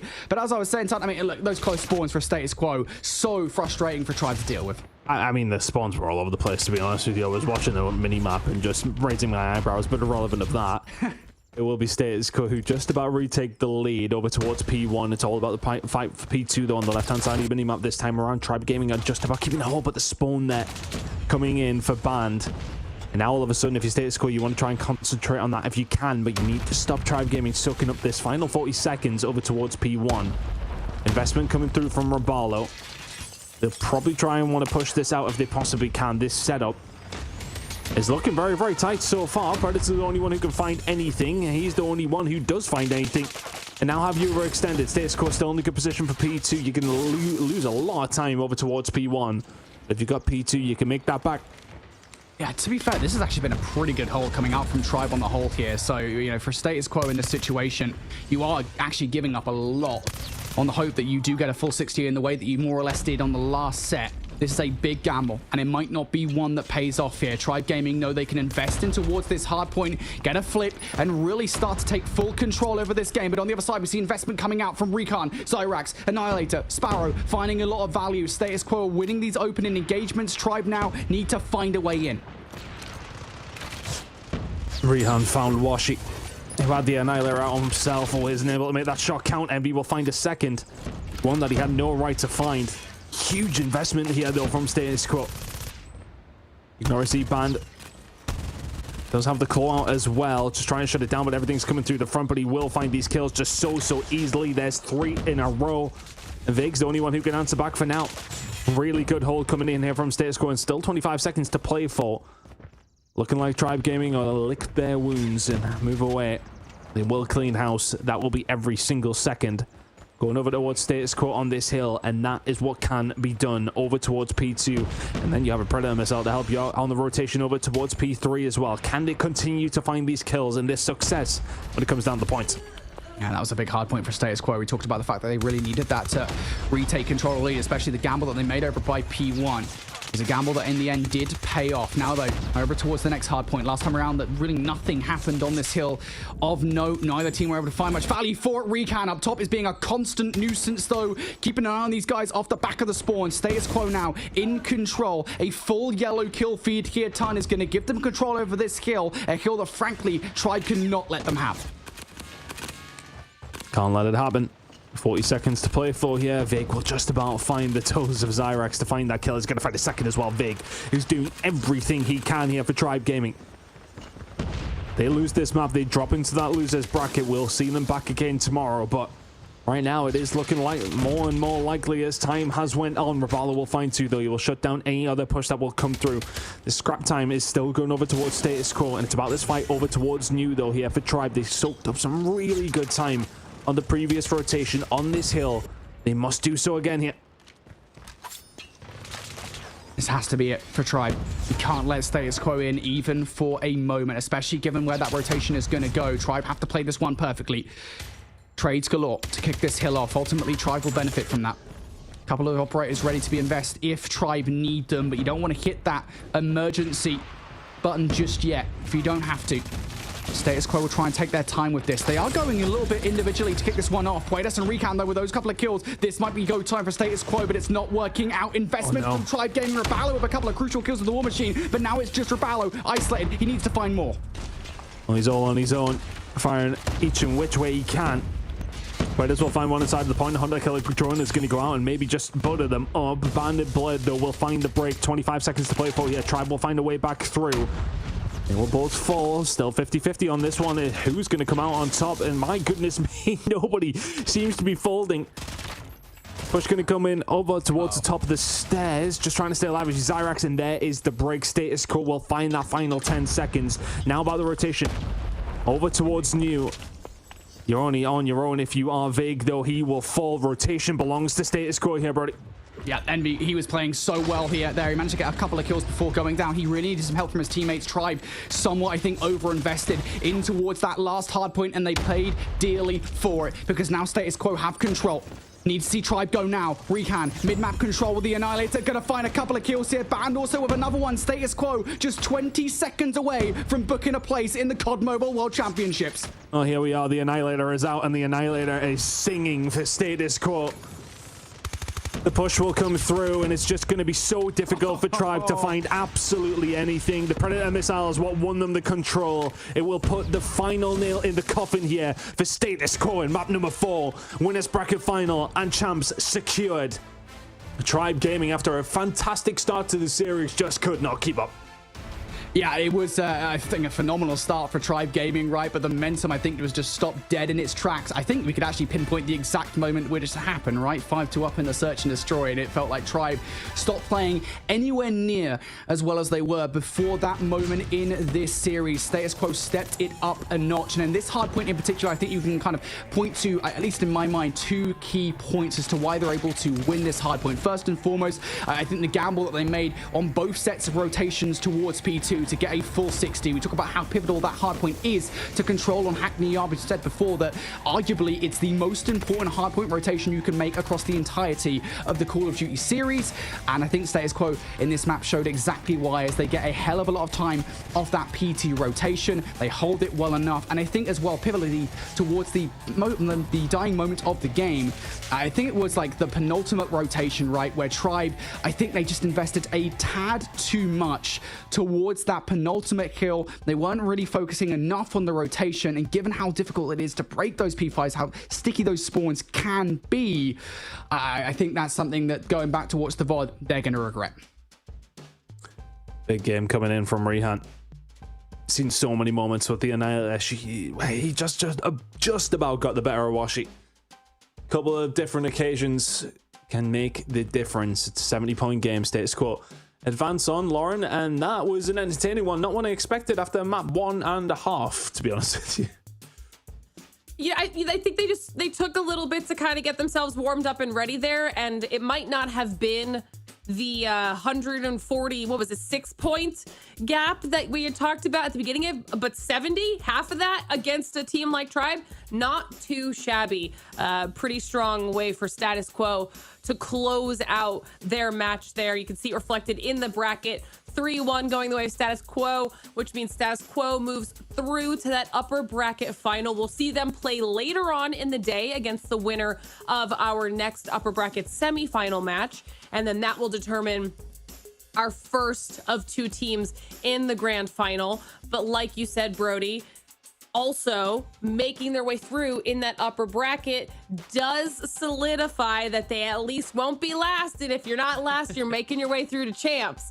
So that's one thing checked off the list for Status Quo. Now they can sit back and watch this next series go, take some notes, and prepare for how they'd like to play at the end of the day.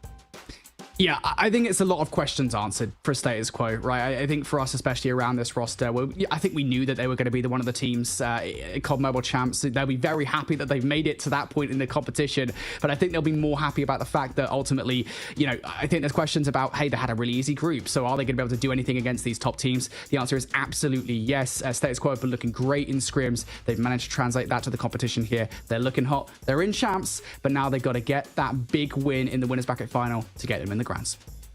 Well, we have to see who they're going to be facing off against later on today, which of course means we have our second series coming up right around the corner. Before we dive into that, though, we're going to send it to a short break, so don't go anywhere. We'll be right back.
The Snapdragon Pro Series is brought to you by Snapdragon Elite Gaming, Monster Energy, DHL, and the United States Air Force.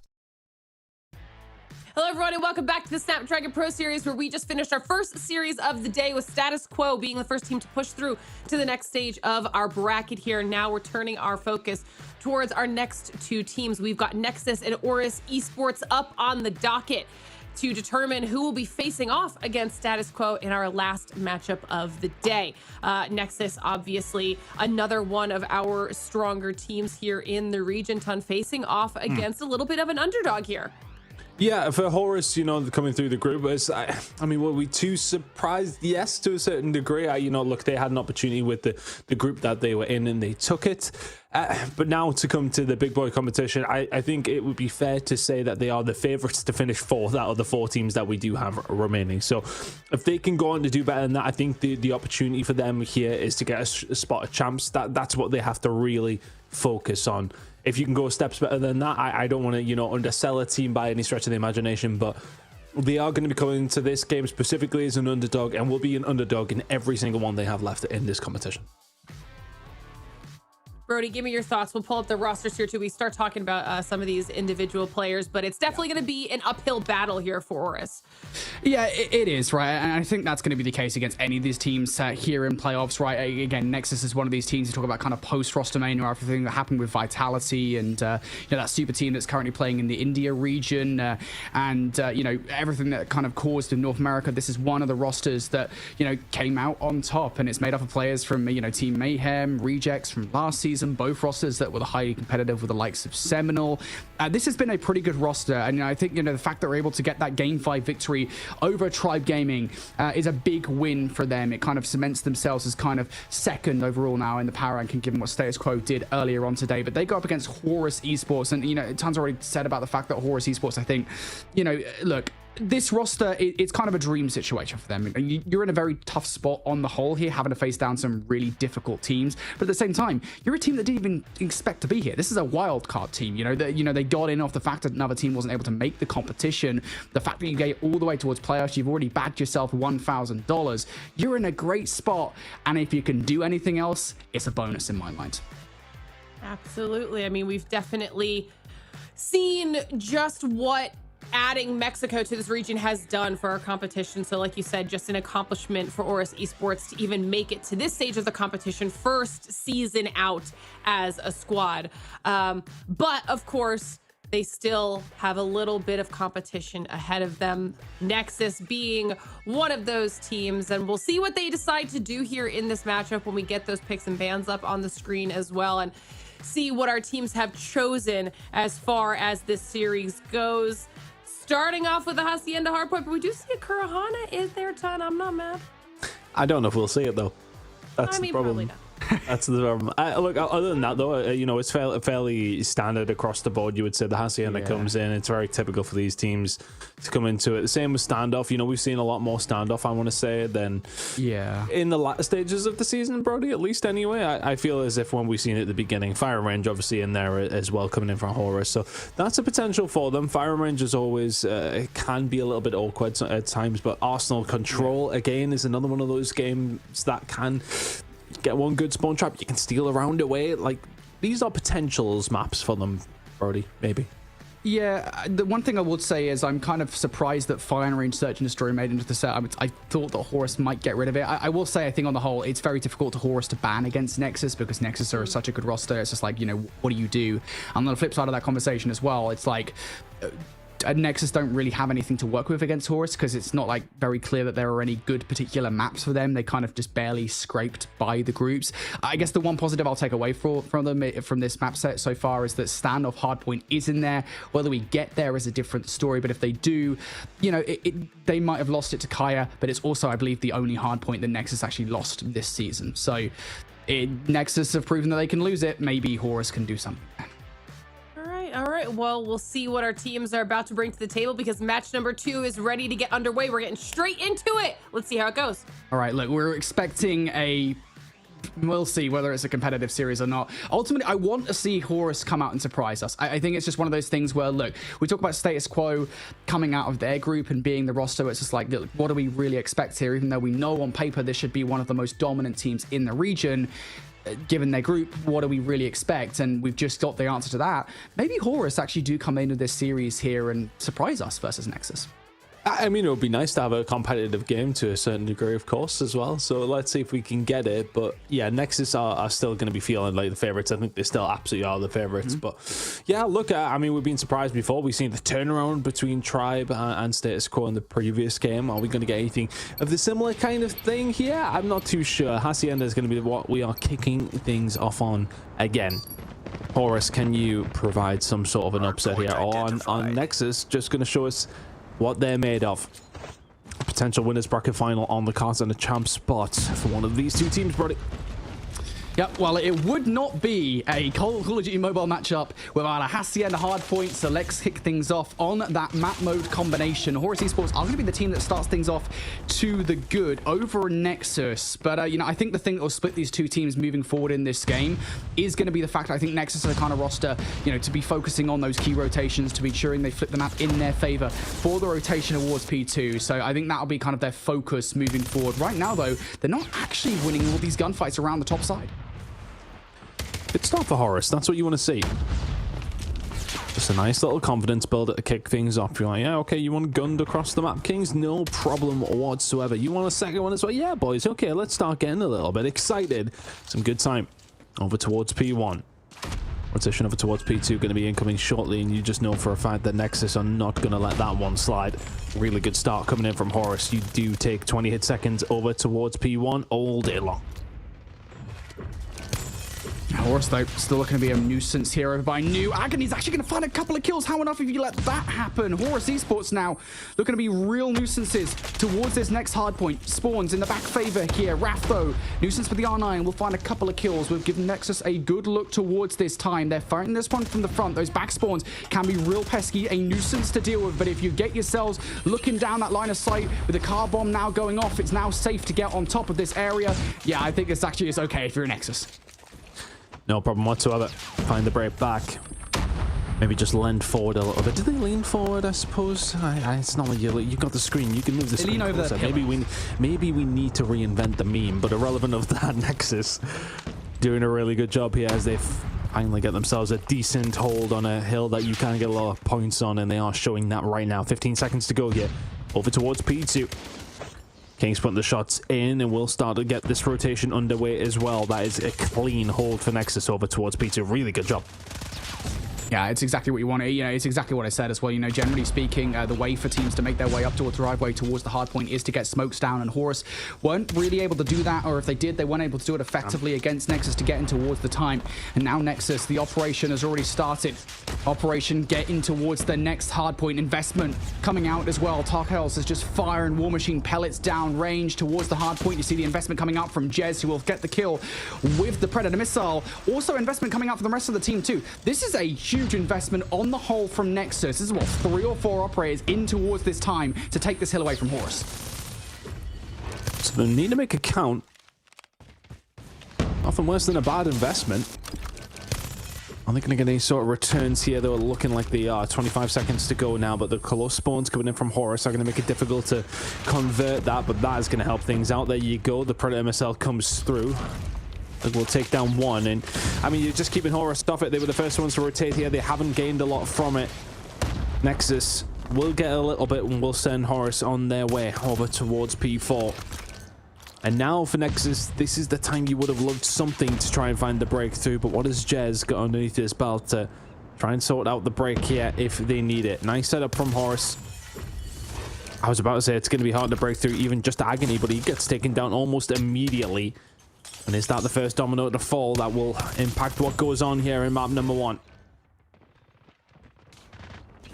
We shall see. Right now, Horus currently down by 20 points. They currently do want control over the next hardpoint. Agony's firing some Sparrow arrows down range. through the smoke, though, isn't able to be as accurate as he would like. Now on the other side, Jez comes through with 3 off the back of the claw. Nexus now looking for the back 30 seconds, and Jez is just forcing the advantage with the middle of the map. Dusha will respond with not just 3, but 4 of his own. It's a 4-piece from Jez, followed up by a 4-piece from Dusha. It looked like for a moment Nexus might get control of the kill, but Dusha will deny. Cartels will find, though, too, to find a break back in. And for all those 4 pieces were exchanged, it ultimately ended in Nexus finding the breakthrough in the end.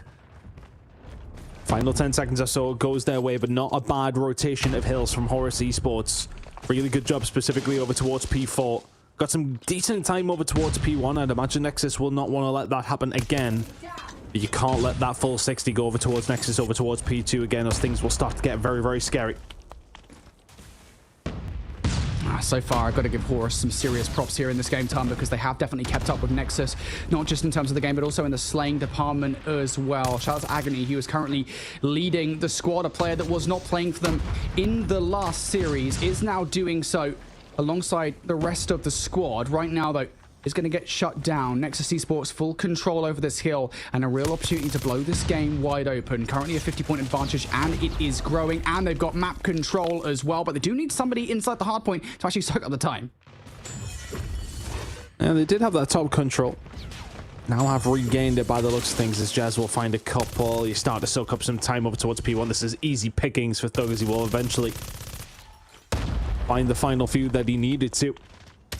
And that's some really good time for Nexus over towards P1. You take those every single time. And now we head over towards the hill, which is about to pop in 5 seconds, where they soaked up a full 60. And they've just set themselves up so wonderfully to do that again. Push going to start coming through here as well. Kings is going to be on the cross. If they don't find themselves falling, they are already going to be weak by the time that Nexus are waiting for them over towards P2. 50 seconds to go. Nexus in a good spot, but here come Horus. Yeah. If this break doesn't work, Nexus will be in a solid spot. Raf is not letting it work. A couple of kills through the front of the hill. Dusha, he's been identified. They recognize that someone was trying to get their way through the outside, but Katalani, all the kills are here for Horus Esports. They're broken right through the front of this hard point. Kings is looking at our fire back. Nexus, close spawns here. Do not want to give this time away to Horus. You're perfectly set up, and now it brings Horus back into the game. That would have been crucial time for Nexus. They may well get the final 10 or 15 seconds. Rotation's going to be there for Horus.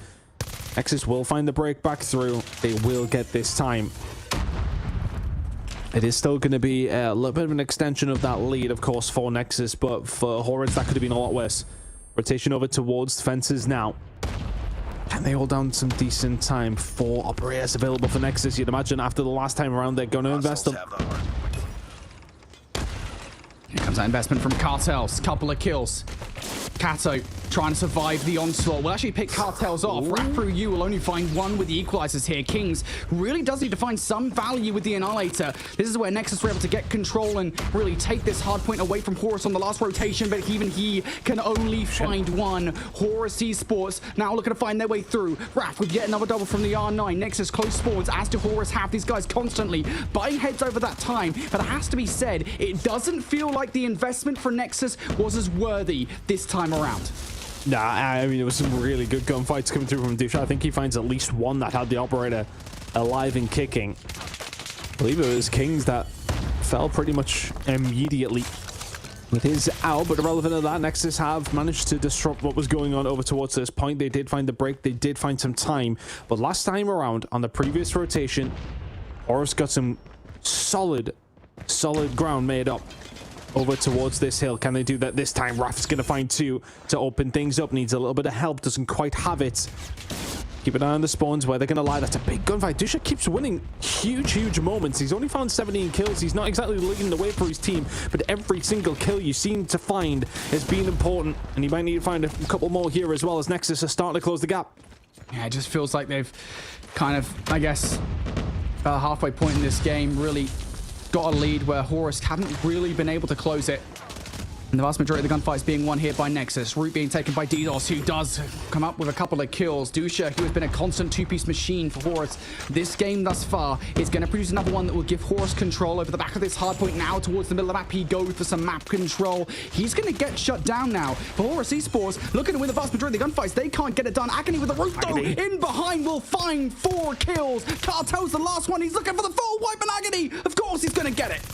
Oh my goodness, they just line up for him. There's a 6th in a row now for Agony, who is starting to piece. He's starting to feel himself. We talk about flow state quite often. That just feels like it might have been it, but eventually he does get shut down. Nexus will stop the bleeding somewhat, but only for a couple of seconds as we go over towards P1. That was insane from Agony. See 3 of them lined up for him, but you take the look all day long. 30 kills to his name, looking to try and improve now. Dusha's going to bring in the operator. He will have something to deal with here, though, as Raph has found his own as well. Equalizers out, Annihilator out. Dusha doing some really, really good work, though. Over towards this hill, will eventually get taken down by Raph. Nexus found some good time over towards P1. They haven't been able to get a touch just yet, but that might open things up now.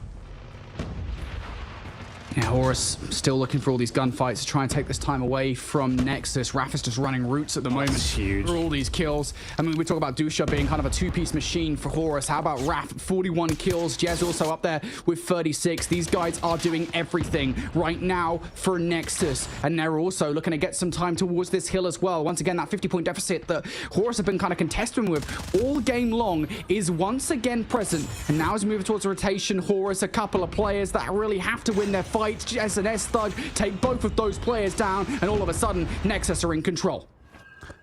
Agony calls in the Predator missile just to try and turn things around, just to try and give his team a little bit of hope over towards this hill.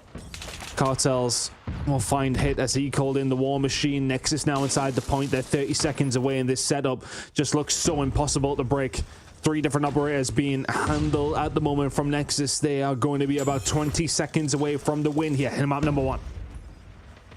All they need is one more wave of gunfights, and I think that's probably going to be all she wrote here, folks. Nexus just doing such a stellar job at keeping Horus away from the kill time after time. They will get one last look at. Stunned up his Cartels. He's ready for it, though. They've got players outside the hard point, and we'll see you later, Alligator. Horus Esports done in map number 1 as Nexus explode towards the final couple of kills and get it done.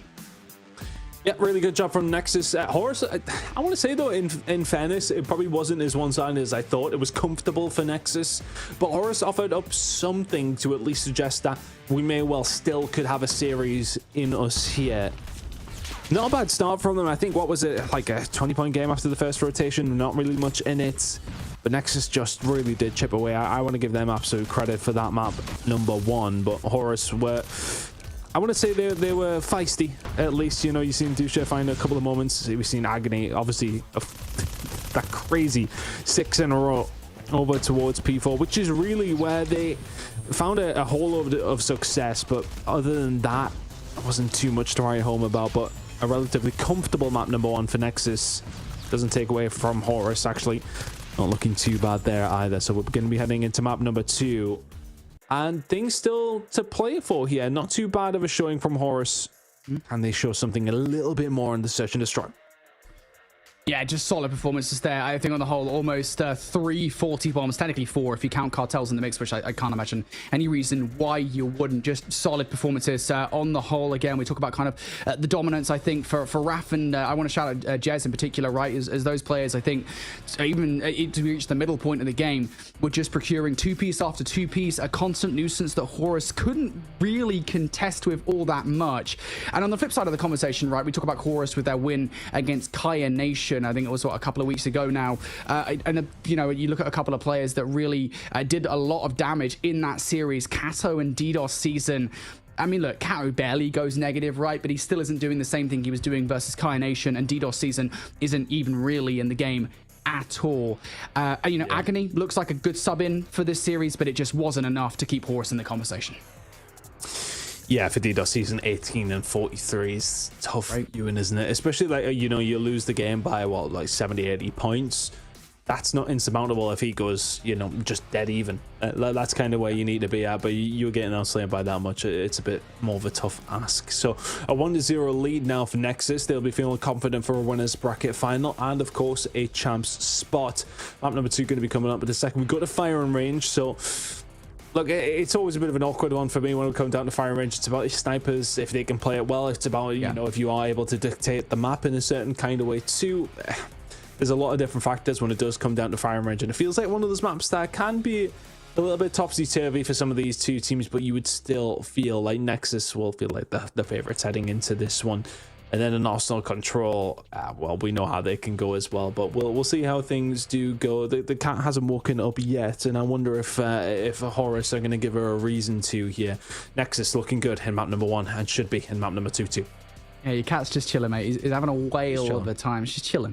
But yeah, I mean, it's just, I think it's a difficult situation for Horus again. We talk about the fact that we've seen firing range and search and destroy from Horus previously, right? It was a map in which they lost it versus Kaya Nation, albeit a relatively close map. It was 4-7 was the final scoreline in favor, of course, to Kaya Nation. On the flip side of that conversation, it was a map in which we've seen Nexus actually come out on top against the likes of Tribe, right? A 7-5 victory for them there. So, again, I'm kind of surprised that Fire Range Search and Destroy actually made it through, especially given the fact that it really felt like Horus don't have any hard vetoes, really, regarding Search and Destroy.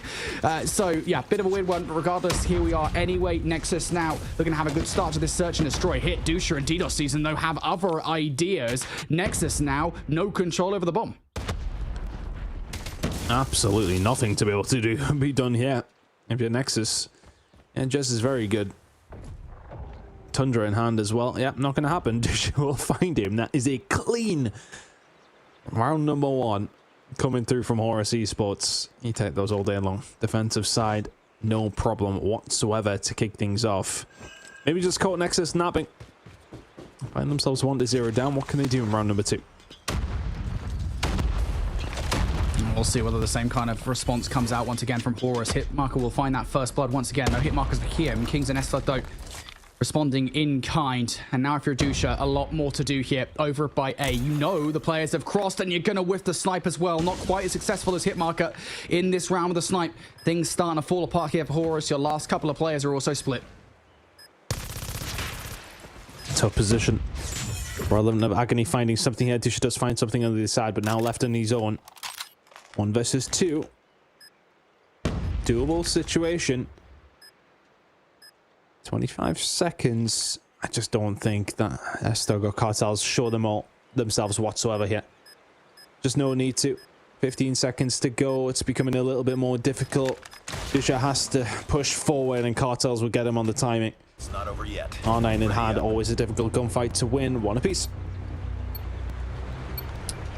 Yeah, just good response, I think, from Nexus, despite the fact that once again they lose the first blood. I think as soon as they get themselves seated comfortable in this search and destroy with these offensive efforts, things will be weird here for Horus Esports. Look at this aggressive push from the middle of the map, though. Utility will pick up 1. DDoS also going to catch Esflug for the second. Good response coming out from Rafi. We'll find not just 1, but 2 inside the trailer. That's trailer control down now for Horus Esports, who are basically relying on everything from American side. Just locks down this side of the map, right? Just so difficult now for Horus to entertain this idea, and planting a bit of a stranger angle. Kings now finds hit as well, and Raf gets out. So for Horus, this becomes more difficult, but Dusha again. It's been so good for them. They forced their way onto the site. Kings is going to be heading this way very shortly. Haven't jumped on the defuse yet. It's all going to kind of be on Raf to see if he can find anything. The first shot's whiffed, but Kato doesn't whiff the second. Do they know where Kings is? He lines up the first. Does he line up the second? He does.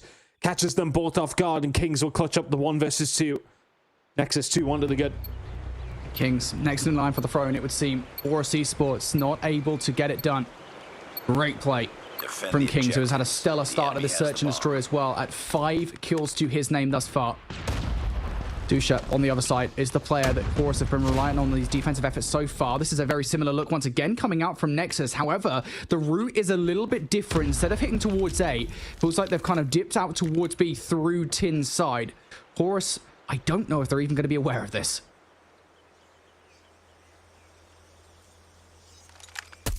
Oh, is he in the position to open them up? Yes, he does. Just so easy. Surely doesn't find anything else, but does it open things up for the rest of the team? Potentially does. Dusher again. As you said, it's the walk-in two-piece. Kata will find another. So Nexus put them in an awkward position, but after being able to find much with it. Now a 2 versus 2. 2 versus 1. Yeah, Cartel's on his own. No bomb. This is tough. Yeah, that bomb being down where it is the biggest problem in this situation. To perfectly outplay Dusher and DDoS in the situation. DDoS is keeping an eye on his teammate, but it doesn't matter. Dusher is going to get it done at close range. And Horus flip a situation that really wasn't that advantageous back in their favor. Nexus are throwing strategies at Horus right now, but Horus are responding pretty well. Defend the objective. They have the bomb. It's not too bad from Horus so far. Definitely holding Nora on here in the search and destroy. We know Nexus do have other gears. Well, this other gear is B. Oh, Horus hit. You've got to hit that. Quite literally. Cartels will then pick them apart. This bomb will be going down over towards B. 4v5 retake needed here from Horus. Yeah, Horus, of course, didn't really invest anything in towards this site. They've been more focused on what's happening in the middle of the map. Now Nexus, off the back of that, in a very great situation. Numbers well in your favor. DDoS will trade things out, though. Jez trading right back towards the backline. Control not really there for Horus Esports. DDoS trying to make it so, but Cartels will double up to close out the round. And yeah, just a great play call. I think on the whole, right, from Nexus, you recognize the fact that Horus have kind of adapted somewhat towards your pushes through in the middle of the map. They're not going to have as good of a defense over by B, so you just hit it in a much more box standard B push through jungle. Great call from Nexus. It works. 3-2 to the good. Would probably like some breathing room. They might find it if they can find the opening pick here. Agony finds one before falling on his sword, so already a decent amount of control over towards the tin side. As we'll get rid of the trophy system. Just about sees Dusha and gets the better of him this time. He's been a thorn in the side from back American, and all of a sudden this bomb could now go down a 4 versus 2 in favor of Nexus. They're starting to turn the screw now, Brody. Let's really start to figure out Horus Esports. Things go from bad to worse now. His hit marker is left up in a 1 versus 4. And if you wanted one of the snipers on Horus Esports, it's probably not him, especially with a name like that. Sniper rifle in his hand. Trying to navigate the site. That's not going to happen. And well, we switch sides with Nexus. I think really starting to figure things out there towards there at the end of the offense. Were those 2 rounds Horus took away enough to give them an advantage here in this S&D? Defend the objective. Nice position to be in, though. Just that little bit of breathing room. Mistakes can be made. Still in a comfortable spot. Hit now, just trying to find something here on this attacking side. Almost being left in the spawn, so he's going for a pick very clearly. Arrow just clearing out the middle of the map. Utility being used. Big gunfight's going to go down over towards the B street, and Case is going to be dealt with. So all of a sudden, does that now offer the threat over towards B? Nexus have to answer it. Irrelevant if they do actually take the bomb there. Setup over towards A is very tight through tin, though, so that could be interesting. But still, Horus haven't picked up the bomb and haven't really made any decisions yet. I just think they're looking for another frag before they make that move forward, right? Maybe try and distract Nexus as well. I've got the numbers on this because of it. A 4 versus 2, while DDoS might be looking for a late flank for the players. You'll take that trade all day long if you're Horus as well on the attempt. And there you go. DDoS is able to take S-Thug off guard. So now a 4 versus 2. This bomb's going down whether Raf wants it to or not. Jez at the very least will pick Agony off and could still do some more damage as well, but you really need something from Raf here. I presume Raf, with the R9 in hand, will find something. The timing doesn't work out, and Dusher will roll around the corner. And Kato will be there to back him up as well. A really, really good job.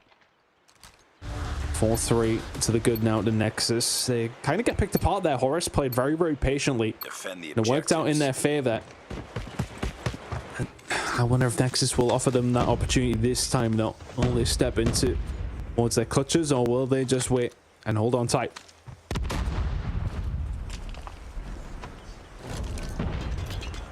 Horus have just been so good at responding to Nexus in their search and destroy. Really the only last couple of offensive rounds from Nexus are the only exception I can think to that. Horus now looking to do it once again. They've drawn first blood here in this round. Arguably the most important player is off the board now for Nexus. The Queen is gone.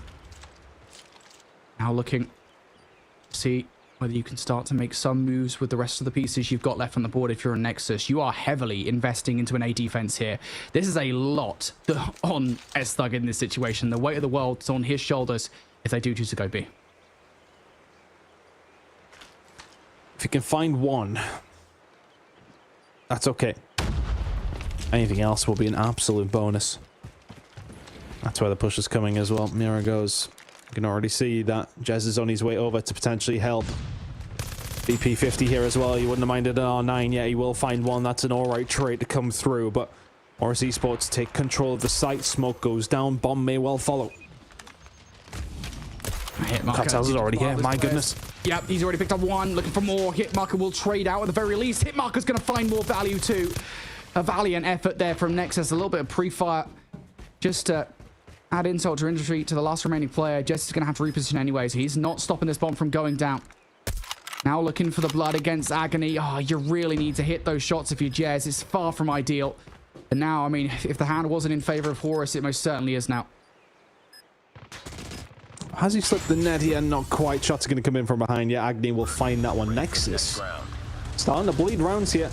Horus Esports making the search and destroy very, very close. Is there something in this series, Brody? Defend the objective. Have felt in control somewhat, but Horus are pulling it out the fire every now and then. Bit more aggression coming out from Nexus over towards this B side now. They may just hit this all together. There's four, actually all five have hit B alley. My God.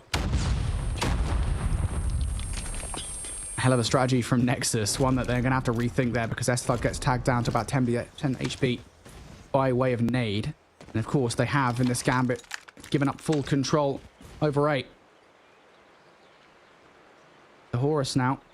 It's a question of whether or not they recognize it, and I don't think they have. They've just no idea that Nexus gave up full control. They have no idea that Nexus, I think, even made that play.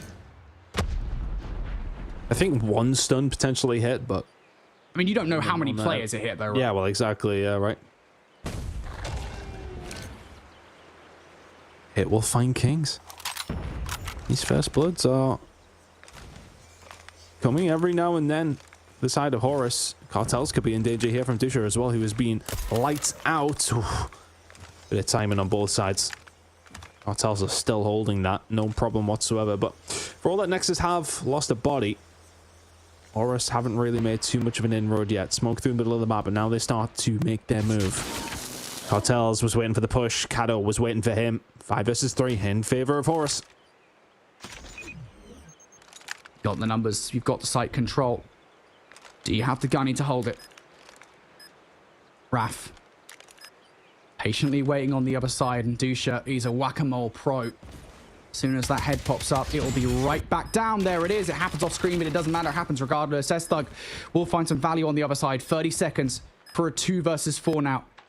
And even if you've lost that gunfight to S-Thug, you've gained information that a threat is coming around from this backside. And Dusha is ready for it, as is Agony. There's the kills. S-Thug now in a 1 versus 4. Nowhere near enough time to make this work. Impossible situation. Oh, what? I mean, he's won the gunfight, but it's just not going to happen from there. Inconsequential in the end, but what is consequential is the fact that Horus Esports are 5-4 up here against Nexus in the search and destroy. Frankly, we were coming into this and expecting a 3-0 from Nexus. Horus have shown something in the hard point. The search and destroy has been very, very close, but Horus find themselves in the lead now. Horus now just looking for the next round. It's not going to happen. Not in this one. No way, unless Hitmarker and Agony can pull off something absolutely superb. Agony is running through the middle of no man's land. The fact that he's lasted that long is, well, enough of a surprise. But Nexus done with the pleasantries. They come through, force a round 11 here. Could be looking at our first overtime of this North American Challenge season.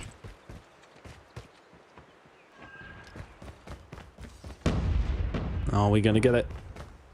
I feel like that would be an easy assumption to make at this stage at 5-5, but you know, we've seen things change very, very quickly. Nexus on the defensive side. It feels like they're not being very patient. Horus are picking them apart. Nexus are offering up a little bit too much. Maybe throwing too many shoulders. Because Horus, with all due respect to them, it's not like they've come up with some crazy strategy to try and find these attacking rounds. They're finding an opening blood after Nexus go for a challenge. And then moving from there. If Nexus are maybe a little bit more patient, can they put themselves on that point? Yeah, it feels like a story as old as time, right? When it comes to Fire and Search and Destroy in particular, I think teams, as they start to get aggressive and start to feel momentum from a previous map win, they can get a little overzealous. And that might be the story here for Nexus, but they seem to have learned their lesson. No more getting burned in the fire that is Horus Esports. Instead, a lot of time being burned off the clock here. Horus need to start to make a decision pretty darn quickly.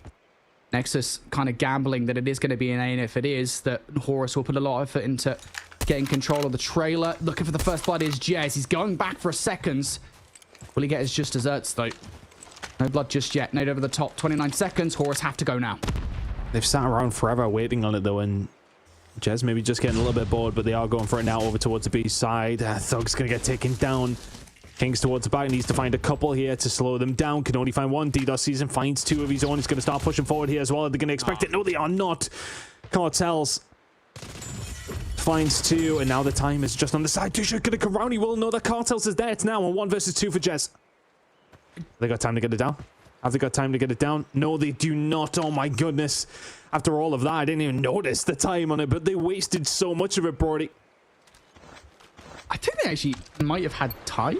Maybe just for us on Codcaster mode, it showed us that they had time, but they certainly didn't think that they had. They also might have just missed the button press, right? Sometimes that happens, of course. You know, you kind of forget that these guys are playing on phones, and you can sometimes miss it. So it's unfortunate, but around for Nexus here. It's 3 on the bounce for them. Horus Esports, once again, same principle, same strategy here. Wait for Nexus to come to you, but I think if Nexus might have just cracked the code here, they are not doing it. Worked out last time for Nexus. Why change it now? Sending a little bit more reinforcement over towards this A side. Jez is quite happy to peek this. He seems to be the only one who really is making any movement. That grenade over towards Kato does not land. King's back over towards the side to help out again. Did a really good job when they did finally make the push over towards B, and actually kind of like what they've done this time. They sent DDoS down that B alley. He is a little bit more advanced than they were in the previous round, so he's there to make the move if he needs to. Picking the bomb up with 55 seconds to go. They are elongating the search and destroy, drawing it out as long as they can. They're just waiting for Nexus to make a mistake, but they didn't in the previous round. They ain't going to do that again. Horus is just trying to find a way into the site. Yeah, here might be that player to get it done. Of course, Nexus are not actually investing anything into the trailer itself. Kings elsewhere, though, will find DDoS. Horus now. This all of a sudden becomes a lot more one-dimensional, doesn't it? They've got to get the bomb down. They've got to hope the Nexus kind of just falls straight in their lap. Cartels with the slide out for the information. Agony just hoping to get something. Kato down on the flank. There goes Agony as well. It's all falling apart for Horus. Dusha looking to get it done with the first kill. Now all down to hit marker as Dusha falls apart. Can he do anything? No, he cannot. Nexus. It takes them a while, but they figure it out in the end, and they deny us yet another overtime. And they just knew they just had to sit tight. That was the really big difference maker. When they went over towards the defensive side, they maybe started to, I mean, look, it can be a bit of a cocky play, can't it? You know, you go for that aggression. Is it just the way you play? Yes. Yep. They will be feeling confident that they could have went for those gunfights. And when Horus started winning them, they started to then sit back. Horus could do very little. They really just didn't have any tools to open things up. I think I alluded to it a few rounds ago. Like, other than Nexus offering them up first blood here and there, that's what they really were thriving off. But as soon as that stopped happening, I don't want to say they looked lost. Maybe that would be a little bit of a harsh reality of it, but they looked maybe neglective of ideas to a certain degree. Mm-hmm. Yeah, I mean, like, again, I mentioned it in the middle of that Search and Destroy. I think the idea that, you know, a team who are very confident in themselves will very often on Fire and Search and Destroy get overconfident. You can definitely play around that. is something that we've seen in the past, you know, here in Call of Duty Mobile. So it's not a surprise to see Horus trying to play around that, and for the most part being successful in doing so. As you said, though, I think once Nexus really started to figure out, okay, let's just, you know, slow down a little bit, play a little bit more methodically, especially in those last couple of rounds, right, where they were able actually to take the win, and it just became a case of they literally played the exact same setup, 2 rounds on the bounce, and Horus didn't really have a response. Yeah, I think it is absolutely clear that, you know, Nexus, once they figured things out, weren't going to let it happen again. Shout out to Cartels, by the way. I think he finishes on, what, 14 or 15 kills there towards the end of that search and destroy. He kind of definitely pounced, I think, a little bit on those final 4 rounds.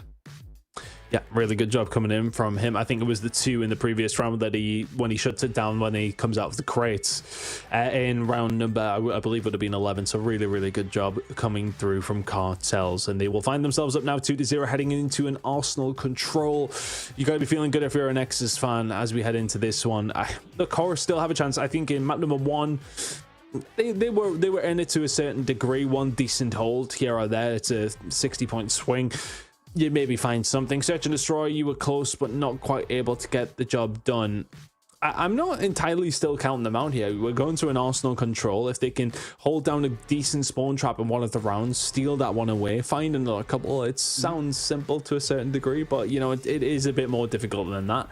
Yeah, there's still, it's plausible that they can find something here though, Brody. That's what I'm trying to say. Yeah, no, I appreciate it. I'm picking up what you're putting down. But I will say, you know, I think, again, this is one of those maps where maybe Horus might regret not banning it as their control. If only because, you know, previously it's the map in which I believe they banned. I think they banned it 2 out of the 3 series they've played this season as their control ban. And the one time they did play it, they got whopped. By status quo, mind you, to be fair. So, you know, if you're going to get whopped by anybody, you probably want it to be status quo. But still, you did lose that one 3-0. So it doesn't actually bode well versus a roster such as Nexus, who have proven relatively proficient in the mode. And, you know, this is one of those situations for me where, you know, in my mind at least, the best teams are very obviously made clear against the rest of the teams, especially with the spawn trap situations on this map. If a team is able to win those opening gunfights, I think Nexus will most certainly make the best of that situation. And those opening gunfights already starting to go down towards the middle of the map here. Horus want to get the better of Nexus. Jez not allowing it though. DDoS has something to say. He will find a couple of kills, and Horus starting their campaign over towards A. Importantly, Cartels does win one. Push forward into the spawn, so potential flank could be coming through, a potential distraction for Horus to have to worry about. Push going to start coming through in a second, but DDoS finding 3 kills off the rip. Gives Horus Esports just a fantastic start to the round. We'll find one spawn trap now starting to be set up here by Cartels. I don't think he's going to find a great deal more. Can find one and dip out as well, and there comes the kills inside the point, and this is where the danger starts to loom. Horus Esports, Cartels is just finessing around where he needs to. It's just not an easy gunfight for Agony to answer back from, and Cartels is going to have some backup very, very shortly. This is exactly what I was talking about. Right, again, yeah, Cartels. How is he still alive? Finally, does get shut down by Hitmarker there. But yeah, as I was saying, right, I mean, that is exactly what we were talking about. Nexus, the kind of team where once they get those opening gunfights, I don't think Horus are going to be able to get out the spawn trap. A 7 life differential, and it continues to grow. A gap that Horus Esports, I think, are being seriously damaged by at the moment. S-Thug now going to find yet another couple of kills there. The power of the BP-50 before your very eyes, folks. 25 seconds left. The damage is well and truly done. Difficult position now for Horus Esports, but one wave of kills puts him back in a position. But that wave of kills ain't looking likely. It's a tough one, isn't it? I mean, you know what it is? I want to give Nexus their absolute credit here. Cartels repositioning himself on that spawn trap. He kept it alive all on his own for about 20 seconds. He's a sneaky little bugger. And it's all done. 1-0 now to Nexus. Fantastic job from Cartels especially. Nexus very happy with the start. It's exactly what we said. Right, again, you get them in a position where they can really start to hurt Horus with a spawn trap, and I think they're going to be really effective at it. You know, that's the bottom line ultimately. And we'll see whether the same thing happens again. It is worth saying that Horus did win the opening set of engagements, so They've still got a good chance to do that once again here, but investment coming out from Nexus almost immediately, and it works out perfectly. 4 kills, nobody dead here on Nexus to kick things off. There is one player trying to be sneaky through vents. If they get some good timing, they may be able to do something, but Jez with the Predator missile now should be able to call that out. Oh, what a response! Yeah, Cartels there. Yeah, there you go. Straight through the vent. On a killer drone straight through as well. This has just been almost flawless from the side of Nexus. They've lost 1 man and A is captured. How often do we see these fluid attacking moments on Arsenal Control? Yeah, you'll spin round for that as well, and Raffle just advance forward. Rest of the team going down the B street, but looking for a little bit of control. And you know what? I really like that from Nexus. I think you can overheat, you can move forward, try to bite off more than you can possibly chew. He just backs it on up. He's going to start working on the spawn. Kings is there to hold down the doors. And B is about to start to be worked on. Horus Esports. I mean, need to send out an SOS right now because Nexus are absolutely bodying them. Yeah, this is not good, and it's about to get even worse as well. Raf here, he's got the equalizers in the spawn, causing all sorts of issues. He's still going as well. 4 for Raf, 5 for Raf. The tally just continues. The bodies continue to hit the floor over and over again, and Raf is having an absolute whale of a time. 8 for Raf. Finally, will run out of bullets in the equalizer, but the damage is done. Nexus are sending Horus wheeling away. This is horrendous. There's got to be some kind of law against this. My word. Cartel's now having his fun as well. It's 19 lives remaining on Nexus, and all of Horus Esports have been dealt with. 2-0 up now, and cruising. First 2 maps, Horus Esports have put up a fight. Nexus, this is utter domination, which... I mean, look, you alluded to it before we kick things off here in the Control. The stronger teams show their hand on this map.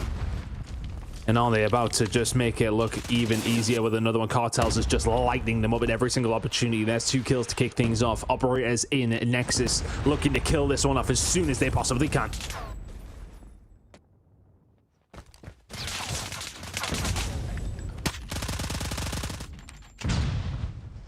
It's just an absolute bloodbath. Not much to be said here from Horus Esports, but they have started to find a couple of kills. They need to find a few more if they want to inroad over towards the A side here, Brody. Yeah, Horus Esports just in total danger here. Nexus Esports, I mean, they are basically walking their way to COD Mobile Champs at this point in time. And we'll say there's some fight left in Horus, it would seem, in this round at the very least. The start of the round, I think there was a heavy investment from Nexus that Horus seemed to have answered, and now there's investment coming out from Horus as well. Towards A they go. Kills now being made. Cartels, what can he do? Firing pellets towards the point. Only has 3 left to go here. Will finally take out 1, but actually wasn't as perfect as he would have liked. So Horus Esports, now an opportunity. Well, Kato staying alive there as well is really going to help things out. So at least Horus have found some sort of inroads, but Raf, Cartels, oh my word, I will eat my words. Just walking on through, and it's just ever so easy. Raf will find another, and now Horus Esports are in a dangerous position. They were looking in a good spot just 2 seconds ago, but all of a sudden things can change very, very quickly up against Nexus. Kato is going to have to bring something in. Immediately gets dropped with the claw in the hand. And now Jez is going to say, yeah, hold my beer. This is how you do it. There's 1, there's 2. And welcome to the spawn trap with 10 seconds to go. Honestly, a valiant effort in maps number 1 and 2 from Horus. But levels have been shown as we headed over towards Arsenal. The game is done. They cannot reach it. Nexus. We'll see you at Champs, and we'll see you in the Winners Bracket final. Putting the arse in Arsenal. Nexus 3-0 over Horus Esports, and Horus just looked totally done, mate. I mean, that was insane. Don't look at me like that. Don't look at me like that. Horus Esports, I mean, just like, they had like a moment there, I want to say, in the final round, but the first couple was just terrible. You done me in. Off guard there. You done me in, mate. I mean, I think that's your doing. Yeah, that's fair. I mean, seriously though, I think like the final round from Horus, they looked like they kind of stabilized, but just those first 2 were absolutely horrendous. I mean, it's hard, isn't it? Like, I want to say, you know, look, you're on the attack the first round. Cartels was doing absolute God's work. over towards the spawn to keep that going as long as he did. As soon as you're in that position, your backs are against the wall. You're then heading into the next round when, of course, you're on the defensive side, and because of how well Nexus have played in that first round, have got a entire air force behind them nearly in terms of the operators to try and make that push through. And as soon as they make that initial push through, it's very, very difficult for us to answer back there. And yeah, you're 2-0 down. You are being beaten to a pulp. And again, Nexus just do the same thing. But again, I want to give Horus some credit in the sense, and I don't want to take anything away, and I don't want to underestimate how good of a team Horus obviously are. But map number 1, look, again, you talk about that 70-point deficit. One of those 60 holds that Nexus had, you half that, immediately you're back into the game. Search and Destroy, you lose at 7-5. There was certain rounds that could have went a very, very different way. And honestly, Lauren, I think they can take some positives from that. They will obviously be in the loser bracket. They can't lose again, but they may well be thinking to themselves, we could potentially do this. Could we see them as champs? That has to be the option now. Absolutely. I mean, they definitely put up, I think, more of a fight than people were initially anticipating, especially in the S&D. Definitely a learning opportunity there to, when it comes to working on their control. We'll have to see what they can kind of figure out overnight. Obviously, like you said, they'll drop down into that lower bracket. They'll still have one more opportunity tomorrow to see what they can do with their matchup. And they'll be waiting to see who they're facing off against, because now we've got our 2 winners in our upper bracket final. So we're going to see Status Quo and Nexus battle it out for that first spot in grand finals. But now Horus gets to face off against Tribe and see what happens down there. Now, we're not worried about that. That's tomorrow. But either way, we still have loads more games in store. But I think this upper bracket final, Brody, is the upper bracket final that we were anticipating. Yeah, I mean, to be fair, we didn't really know who between Status Quo and Tribe would actually make it to face Nexus. I think we certainly did expect Nexus to beat Horus again. But, you know, I think Tan called it correctly, right? Props to Horus for being as competitive as they were. But ultimately, yeah, I mean, we expected Nexus. We didn't know which one of Status Quo or Tribe would be facing them in this upper bracket final. I am kind of glad it's Status Quo to a certain extent, not because we want to be biased casters or anything, but because it's a matchup. You didn't know, but you had stats on Status Quo for True, days. But again, there was that kind of asterisk, right, of just like, you know, how much was the group affecting that? But, you know, I am glad it's this matchup because it's one we haven't seen so far, and so we get a lot more questions answered here with this winners bracket final. It's true. I didn't even think about that because of the ways that our groups for the GSL style format played out. We've yet to see these 2 teams square off against each other, which means you are in for a treat if you're at home and you're watching with us. So before we get into that, we're going to give Nexus a little bit of a time to get a reset in and get themselves prepared for the last series of the day, which means it's time for another short break. So don't go anywhere. You're watching the Snapdragon Pro Series.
The Snapdragon Pro Series is brought to you by Snapdragon Elite Gaming, Monster Energy, DHL, and the United States Air Force.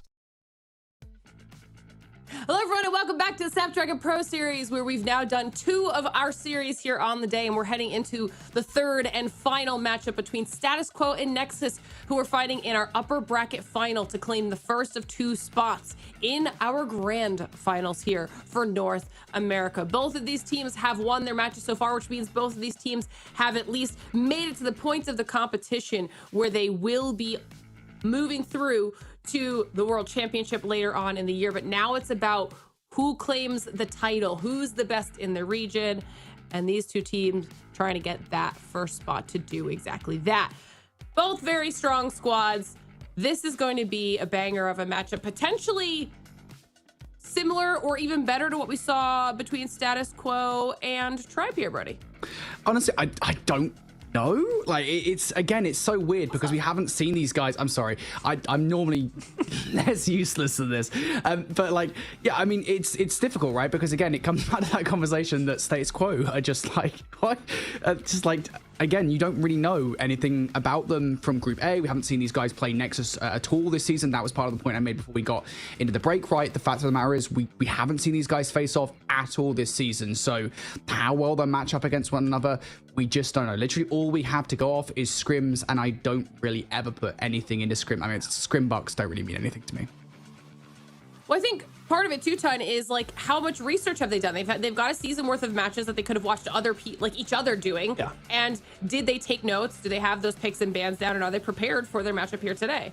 Well, I hope so, because we are at the kind of business end of the tournament now. You should have your research done, and we'll find out very, very quickly when the picks and bans do come up whether or not that is the case. But, you know, I kind of agree with Brody, sadly, that, you know, it is hard to predict because both these 2 teams, they haven't faced off against each other this season. So I think by proxy, we should think it is going to be a very, very good game. They are undoubtedly the 2 best teams at this moment based on, I mean, it doesn't take an analyst to work it out. They are in the winners bracket final, right? So they are the teams who you would expect to be the best 2 in the region. So we should have a very, very good game. But at the same time, whether or not that scoreline is 3-0, 3-1, or 3-2, I think it's hard to really judge which way this one could go, Lauren. It could really go either way. And, you know, chat, this will probably be a good time for us to ask your thoughts on this one specifically, because like the boys have said a few times, it'll be the first time we're getting to see them face off. We are not starting with a Hacienda for the first time today. We're starting with the Summit hardpoint. And chat, while we're talking about these picks and bans, I want to know your thoughts on how this series is going to go. Brody, what are you thinking here? The Summit hardpoint, that's an interesting one because I don't think it's something we've seen like pretty much all season long. I'm sure we've seen it a couple of times, but I don't think we've seen it from either of these 2 teams, I want to say off the top of my head. So that's going to be an interesting one. Then again, Hacienda wouldn't be a COD Mobile series without it. And it is interesting that Nexus, I think, will want that one in the series, considering we saw this one go the way of Tribe earlier on today. So I think that's probably why that one is in there. Also, the Tunisia for a map number 5 as well. Again, this is something we saw earlier on today. That is very favorable for Status Quo, given how they played that map. So I'm liking this series if I'm Status Quo. The Arsenal, I think, is going to be probably the most interesting one for me, because what we just saw from Nexus, they ain't going to do against Status Quo. I mean, I don't think they'll do. Maybe they will, but I don't think it's going to. Yeah, we haven't seen a summit from either one of these 2 teams over the entirety of the season, so that's going to be an interesting one. It's hard to kind of ascertain, but for Status Quo to go on for the pick on that, obviously there will be some confidence from them. Yeah, the Arsenal is a tough one because both these 2 teams were so good over the entirety of things with control. I mean, we just seen what Nexus did to, albeit Horus on this mapping mode in particular. They'll be feeling confident heading into map number 3. The Search and Destroys, I think, is going to be interesting. Based on how the previous series went with the turnaround for Status Quo and Tunisia, they'll be feeling confident, obviously that being their pick if we do get there.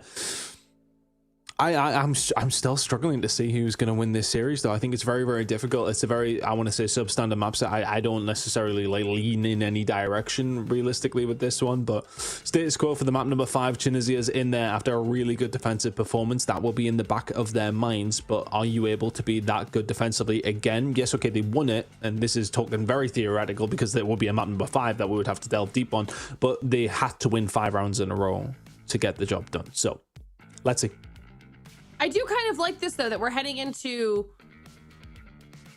kind of a decider match, right? Decider match to get us into the grand finals. And there's lots of unknowns, whether that is just the quality of matchup between these two teams because we've not seen them face off, or even more micro level, the ability on some of these maps because we haven't seen them play it for 4 weeks of a challenge season.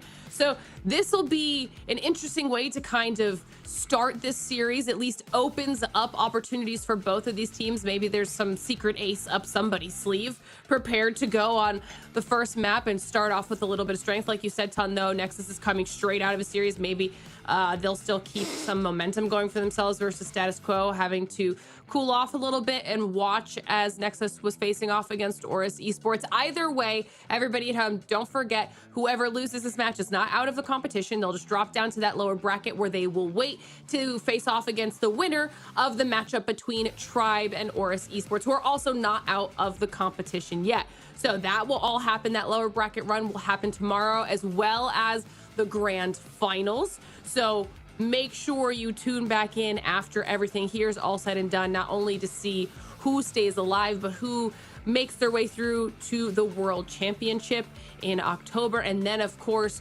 who wins the entire thing, who gets the crown, the trophy, the title of the best in the region, because there's still lots on the line. But bare minimum, like we said, we do know for a fact that you will be seeing Status Quo and Nexus now in that World Championship situation. So like I said before, let us know your thoughts in chat, okay? Who you think's gonna be taking this one home now that you have whatever limited additional information you've now been given after we got those picks and bans through. I think we're still waiting for just a couple more of our players to get themselves ready to go. While you're waiting, of course, you can follow us on social media, X, Insta, and Facebook for all updates related to the Snapdragon Pro Series, whether that's what we've got going on right now, anything we've done previously, or anything you'd like to see coming up in the future. You can also join our Discord at discord.gg/Snapdragon Pro Series, where you can join our community, talk all things Call of Duty Mobile, and of course, continue getting all of those updates. Hopefully it won't be too much longer here, but since we have the time and you have absolutely zero information, call the score line, Brody. Oh, call the score line. I said earlier today, I thought he's gonna sit on the fence here. No, I'm not. You know, I wouldn't do that, unlike you, Ton. So I said earlier today, I thought the first series was going to go to a game 5. I do think this one is going to go to a game 5. I've got a feeling Nexus will take this 3-2. That's my guess. I think Nexus will take this one 3-2. Ton? I was going to go Nexus 3-1. Oh. I was very wow. Wow. But is right, that okay, the bias I'm gonna of seeing them versus Horus? Recency bias, absolutely. But at the same time, I think if Nexus is going to do it, they'll do it in 4. I think if we go to map number 5, I think we see Status Quo do it. Wow. Okay, I like this. I like this. I wasn't expecting either of those responses. So now I'm even more excited. Should I ask the cat or the cat might have some analysis for us. Busy right now. Okay. Honestly, I actually think that she's been paying attention the whole time and probably knows more than you ever could, Todd. Oh, right. There's many things. She has been absorbing all of your information for years. I mean, look, she has been stealing all the attention every single time I'm on camera. So you know what? Like, if she's been paying that much attention, then great. She's really cleaned herself there. I feel like we need to bring more pets on for finals. It's not intentional. I promise. She just sat there, but I'm all for it. If she wants to stay there during every other broadcast I'm on, it'll at least make me a little bit more interesting, which is always a win. I love it. I love everybody at home. We appreciate your patience on waiting with us here as just a few more of our players are getting themselves prepared for the last match. We're only missing 2. Whoever those 2 are, though, we're going to remember your names from here on out forever and always, down to 1. They're going to be ready soon. Final thoughts before we jump in here, Brody? This is going to be a good series. That's all I've got for it. I mean, I kind of knew going into today, obviously Challenge Finals is always fun, regardless of what region it's going to be. North America, I think in particular, is a super stacked region, right? So these teams, like post-roster shakeup, I think especially, I think last season, when with season 4, right, it was a case of just like we kind of had expectations going in that Seminole were the team to beat, and it was a case with Rejects and Mayhem, were the teams that kind of had to take them down. This season has been very different, and especially with the formatting, it's been a nice change of pace, I think, to see these teams face off against one another for the first time. That's what we're getting here in this matchup, and our expectations, I mean, sky high for a great matchup here. Fun. Yeah, I think I'd follow exactly the same kind of route. Is that this should be whatever we kind of expect in terms of the scoreline, should be a very good game on paper. And it's sometimes odd then when you do get these, this will be a banger series, whatever esport you watch, and then sometimes it can come out that one's team is just infinitely stronger. That's the thing that is the beauty of this one. Yeah, okay, we think it is going to be a good game just purely by the level of the players that are here. But if one of these teams came out and 3-0'd it, we'll be like, oh, okay, so they are really just that good. They are that much better. But I think, as you say, it has been quite nice in the sense of that we've done this format with 2 different groups, so we don't really know what the result of this one's going to be, and that is always a good position to be in. And don't forget, everybody, every time we talk about these individual regions, it's within the microcosm that is the individual region, right? Like we've got NA as a powerhouse within itself, but when we get to that global stage and we're talking about World Championship, that's when things will really start to shake up. You heard Brody mention it earlier. We have that super team out of India. And if you remember last year as well, we even saw Godlike have a really strong performance, and that's not even counting any of the other regions. So what we see here and how good we think it is always can kind of fall apart when we get against some of those harder regions. So these teams can't rest after this season is done. After we finish these finals, that's then months of preparation going into the next stage of the competition, where there's $1 million on the line, I think, if I'm not mistaken. So there's a lot that's going to go into the rest of this Call of Duty mobile year. So I hope that you guys are enjoying what we've got here going in NA. If this is exciting, my point, if this is what you're enjoying, just wait till we get to champs. All right. It's going to be a really good year, and it's been better year over year. So whatever we see this time around is going to be improved next season, next year of seasons. All right. Now that we're done talking about all of this, we got our players. They showed up. Everyone's phones are charged. Everybody's ready to go. The game's loading in. Let's jump into the final series. I promise I'm smiling because we're getting into what is going to be a banger of a matchup. Status Quo versus Nexus. One of these 2 teams, Ton, is about to book their place in the grand final of the... I do this thing, where you like to hype up as you get into the match, right? You're like, you get ready to go, and then it just all goes awry. Just sick.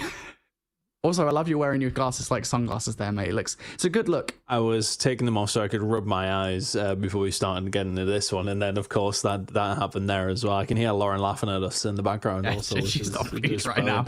Yeah, but look, I think for getting into this one, we should be there nice and early. I nearly got PTSD when we talked about the charging of the phones. Yeah, we don't need to talk about that again. No, ideally not. I think it was a hell of a delay last year, if I remember rightly. Was it during the finals as well? No, yes, it was. It was. It was a fun time. It was a fun time. Yeah, I'm pretty sure that we finished the NA side of things in Poland like 7 a.m. local time, didn't we? Which we might get. Who knows? I don't. Okay, now that would be quite the series from here if that's to happen. Well, let's give it a go. 49, 6-5. It could happen. Hardpoint identified. I mean, it still would be quite influential if that did happen, but irrelevant of that. I mean, it's immediately a terrible grenade to kick things off for Blur. Hopefully things go better for Status Quo from here on out, but it is a winner's bracket final. One more game to get to that grand final for both these 2 teams, and we are indeed kicking it off on Summit eventually. Alrighty, it's time, folks. This time I can actually get hyped because we've got a game for you folks. Status Quo versus Nexus. One of these teams will be booking a place in the grand finals off the back of this very matchup. But again, we don't really know what to expect. We've seen both of these teams on fire today.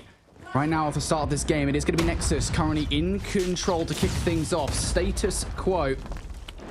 Now looking for some kind of control. And, well, I don't think they're going to get it. Nexus, they're going to be in. Anytime is good time over towards P1. But we have seen plenty of teams actually starting to get a little bit better at this one. When it does come down towards P1. Nexus was some really, really good time. And I am curious, you know, because Status Quo came out the blocks very, very slow up against Tribe and got smoked in map number 1. Hasn't necessarily been the best of starts. 40 seconds almost to their name. P2 and P3 is looking solid for them as well, although splits across the board. But good start for Nexus. They will take that one all day long. Yeah, you'll be very happy with that if you're Nexus ultimately, and that might actually get worse here for Status Quo too if they're not careful about how they want to play this one. Nexus are not only starting to reach in towards this hard point, but they're also starting to get the players on the board for the rotation towards New as well. Cartel's trying to escape there. Blur will not allow such a play. Nexus now looking for the time, and yeah, I mean, Status Quo I think so preoccupied with the players that Nexus are sending forward towards a potential rotation here that then actually would just get the players off the hill. Finally, as I say it, Recon and Shisu will combine for a couple of kills, and now Status Quo, they are now going to be in, but it's not going to last that long. Raph will fire back for a couple here, and Nexus are doing a really good job at taking away from Status Quo. It's a great start from Nexus though. You keep this up, all of a sudden this game could get out of hand, but Status Quo will have it in them to steady the ship on this one. But again, we talked about it last time, these slow starts, could they be punishing? It's looking that way so far. Nexus are dictating everything that has gone on in this game so far. Fantastic job from them. Equalizers out and just keeping that pressure off as P3 will start to pop here. Status Quo are going to start getting some operators shortly, but right now Nexus, the only ones with these superpowers, and it just makes it so much easier to hold down what is already relatively easy hold. I say that. Blur finds a couple. Potential break here for Status Quo. Yeah, 60-point deficit between these two teams right now. Status Quo, you really do need to try and break this one from the front. You can hold this one from the front. Puedes has a lot to do, though, and he's immediately going to get overwhelmed here by the investment coming out from Nexus. Cartels with the War Machine will find some serious value, yet still, Status Quo here not entirely being dominated out of the hard point. As I say that, though, see 3 players combined for 3. Status Quo will be removed from this hill, and Ton, I mean, if they don't get this time, this has been a hell of a start for Nexus. They're pushing pretty hard here as well for the scrap time, or momentarily. They are going to go for the rotation now as well. So they give up the ghost, but that is a hefty lead for Nexus. A nice hit going to come in for Raph at this stage as well. BP50 in his hands is being almost devastating, but Rehan could have done with finding maybe 1 or 2 more there. Will get shut down. Pressure starting to come in. Spawns towards the back here for Status Quo. You need to hold. You need to win some gunfights, and that's going to be just nothing found with the Purifier whatsoever. A little bit more investment coming through on the other side of things. Rehan's going to find something with the not just 1, not just 2, but 3 to shut it down. Jez the next on the chopping block. Can't quite find the shots, but just about keeps them at bay. A really good usage. Yeah, this has been a solid hold so far for Nexus. On the hold, though, yeah, S-Thug and Raph will combine for, what is that, 5 between them? Now it most certainly is. Raph completely blows the play wide open with those 3 kills with the R9.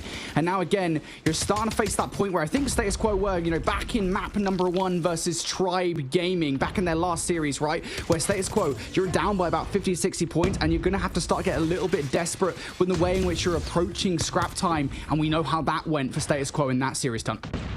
Yeah, if you're behind 30 or 40 points on a hardpoint, it really doesn't change the way you have to play it, but you start finding yourself this far behind. Raph starting to shoot bodies with 1 rotation in. Things start to get a little bit more scary. You cannot let Nexus just pick up free 20, 15 points of scrap time. You cannot let them get free 10 seconds over towards P1, but you are a step behind when it comes down to the operators. You are nearly 100 points behind when it comes down to the scoreline. It's becoming not quite do or die as Raph spins as well and finds just one of the easier kills he's going to get all day. The equalizer still with plenty left in it. The R9 is back out, and some good solid time from Nexus over towards P1. That deficit is well over 100 now. Yeah, it keeps on getting worse here for Status Quo. I don't really know what's going wrong at this point in the game. They just can't seem to find the kills inside the hill. It's worth saying the player that they've subbed in for this series, Shisu, is now rejoining the lineup this time around. He's now in. He's not really playing that well at this point. Maybe just taking a moment to actually get heated up in this game. Maybe if he does, maybe Status Quo will have a better go of things. But right now, it just doesn't seem like that's happening whatsoever. Recon with the QXR in the middle of the map is a bit of a peculiar choice of weaponry. We'll find a kill, but not any more than that. Status Quo need to get going now. You cannot give Nexus any more time. The same breath, though, Nexus have not let them breathe. Every single opportunity they have had to put the knife in, they have done, and it's getting deeper and deeper. Nexus now starting to run away with this one. This is a winner's bracket final. S-Dog is making them look silly. Have to back them down, and this is just again free time. S-Dog just does so well to keep them at bay. Cartels was just so influential in this last game. He's gonna find another. Chisui gets taken down. You need to find something here for Status Quo. I think the small caveat you have, there's 20 seconds to play for here. If you can find that 20, find a full 60 at next, you're back into this game. But it's a lot of ifs, buts, and maybes right now because Nexus are running this game. You need to have this hold over by the next hard point. Currently speaking, you are in control of those back spawns. What you have to do is read where Nexus are going to come from. You know that Nexus is going to really hit this from this shed side. Got players towards the front. Investment. They had one operator ready to go in the back pocket. Rehan's going to be the player to get it done, but you're already losing gunfights around the front. Now Rehan needs to make the route through the middle of the map. Kings is not going to allow it. S-Thug now investing on the other side as well. This was a situation where Status Quo could not afford to lose rotation, and Nexus are fighting this one from the front for the last 25 seconds. 45 remaining on the hill as well. As you say, there's plenty of time left. Band and Co are going to have to invest quite a lot just for this time. They absolutely need it. Nexus could, well, they may well have one last little stab at it here, just to keep that pressure on, just to keep their spawns over towards that backside. Nexus actually going to get the spawns over towards the back, and they can still win it here, so the break will come through. Status Quo, you need to find a break back. You need to do it now. Last 10 seconds. Status Quo, 3 players through the front. They're all being dealt with. Band will find one, though. Shisu around the backline. Okay. Able to take one player down. Shisu finds the double. And for Status Quo, they're going to hold on long enough here that we're going to see the next hard point, but you can't even really afford to give away this 6 seconds. They're definitely trying for it. Nexus flying through the backline. They'll manage to scarper a couple of seconds away. Nexus, just 6 points is all they require. Once again, we require Status Quo to not let Nexus even get a look at this hill. Annihilator in hand from Kings, though. Nobody can show their face. He's just waiting for the moment to make something happen, but 3 of his teammates do fall. Kings will find one. Lines up a second. Change position, doesn't find anything, but the rest of the team are there to maybe just about clean things up. Raffin from the other side. And there is the game. They keep them at bay in Nexus. As soon as he stepped on the throats of Status Quo, they never let up. Dominant map number 1, and Nexus come into this one absolutely screaming in the winners bracket final. Yeah, you said that it was the game. For a second there, they do like step off the hill at the closing moments of the game. I'm like, are they actually going to finish this game off? But they do. They get back on the hill. Of course they do. In one of the most indomitable scorelines we've seen all this season, we promised a close series. I think we might have overpromised a little bit because Status Quo, once again, echoes of what happened in the first map of their series versus Tribe Gaming, where they just didn't really look that competitive. But this was to a worse degree. Like, Nexus were just in full control of pretty much every single hard point. It was only really at the start of the game where it felt like Status Quo were doing anything of note, but this point, this gulf between these two teams continued to grow to a size, I think, an absolute behemoth that Nexus, I mean, just had full control of pretty much consistently. Status Quo never really in the conversation seriously in this game. Again, it has to be said, this is one of the biggest scoreline differentials between any two teams this season in North America in particular. So what a performance from Nexus. And it is one of those situations where, let's be frank about it, they did, for the most part, outslay aside from one player. I mean, fair play Band, he's playing out of his mind, but I mean, still. Yeah, but I mean, how is somebody going 40 and 24 and you're losing by 130 points? That's a question that has to be asked. Well, I know it's not all on one player, right? But if he's doing so many things right in that aspect, what's everybody else doing wrong?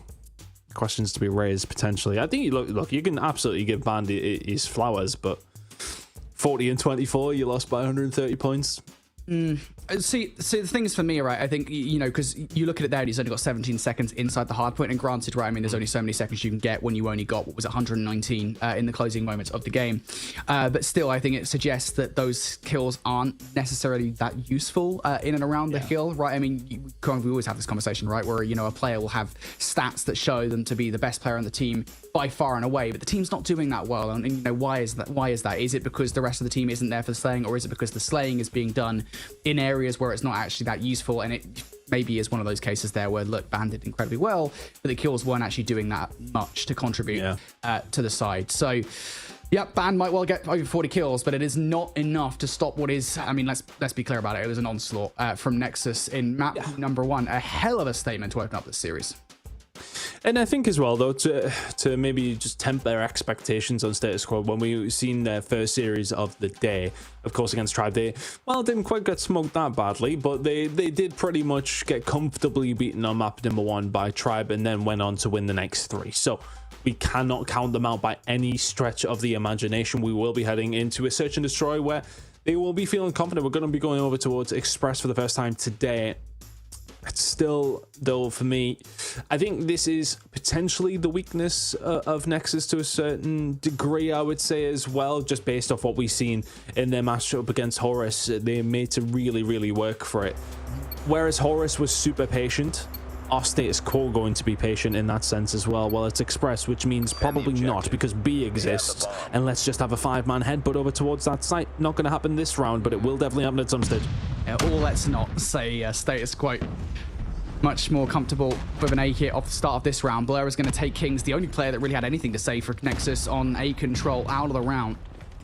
Does Status Quo have a free bomb plant? Of course, this is one of those questions now to follow up. Do they actually recognize that the bomb is theirs for the taking? Got to get the bomb planter over there. And in how long they've taken to get this one going, Nexus have already kind of adapted well enough. Blair will find the pick, though. Jess will get taken down, and again, are you going to offer yourself up here if you're Nexus, trying to find a pick back?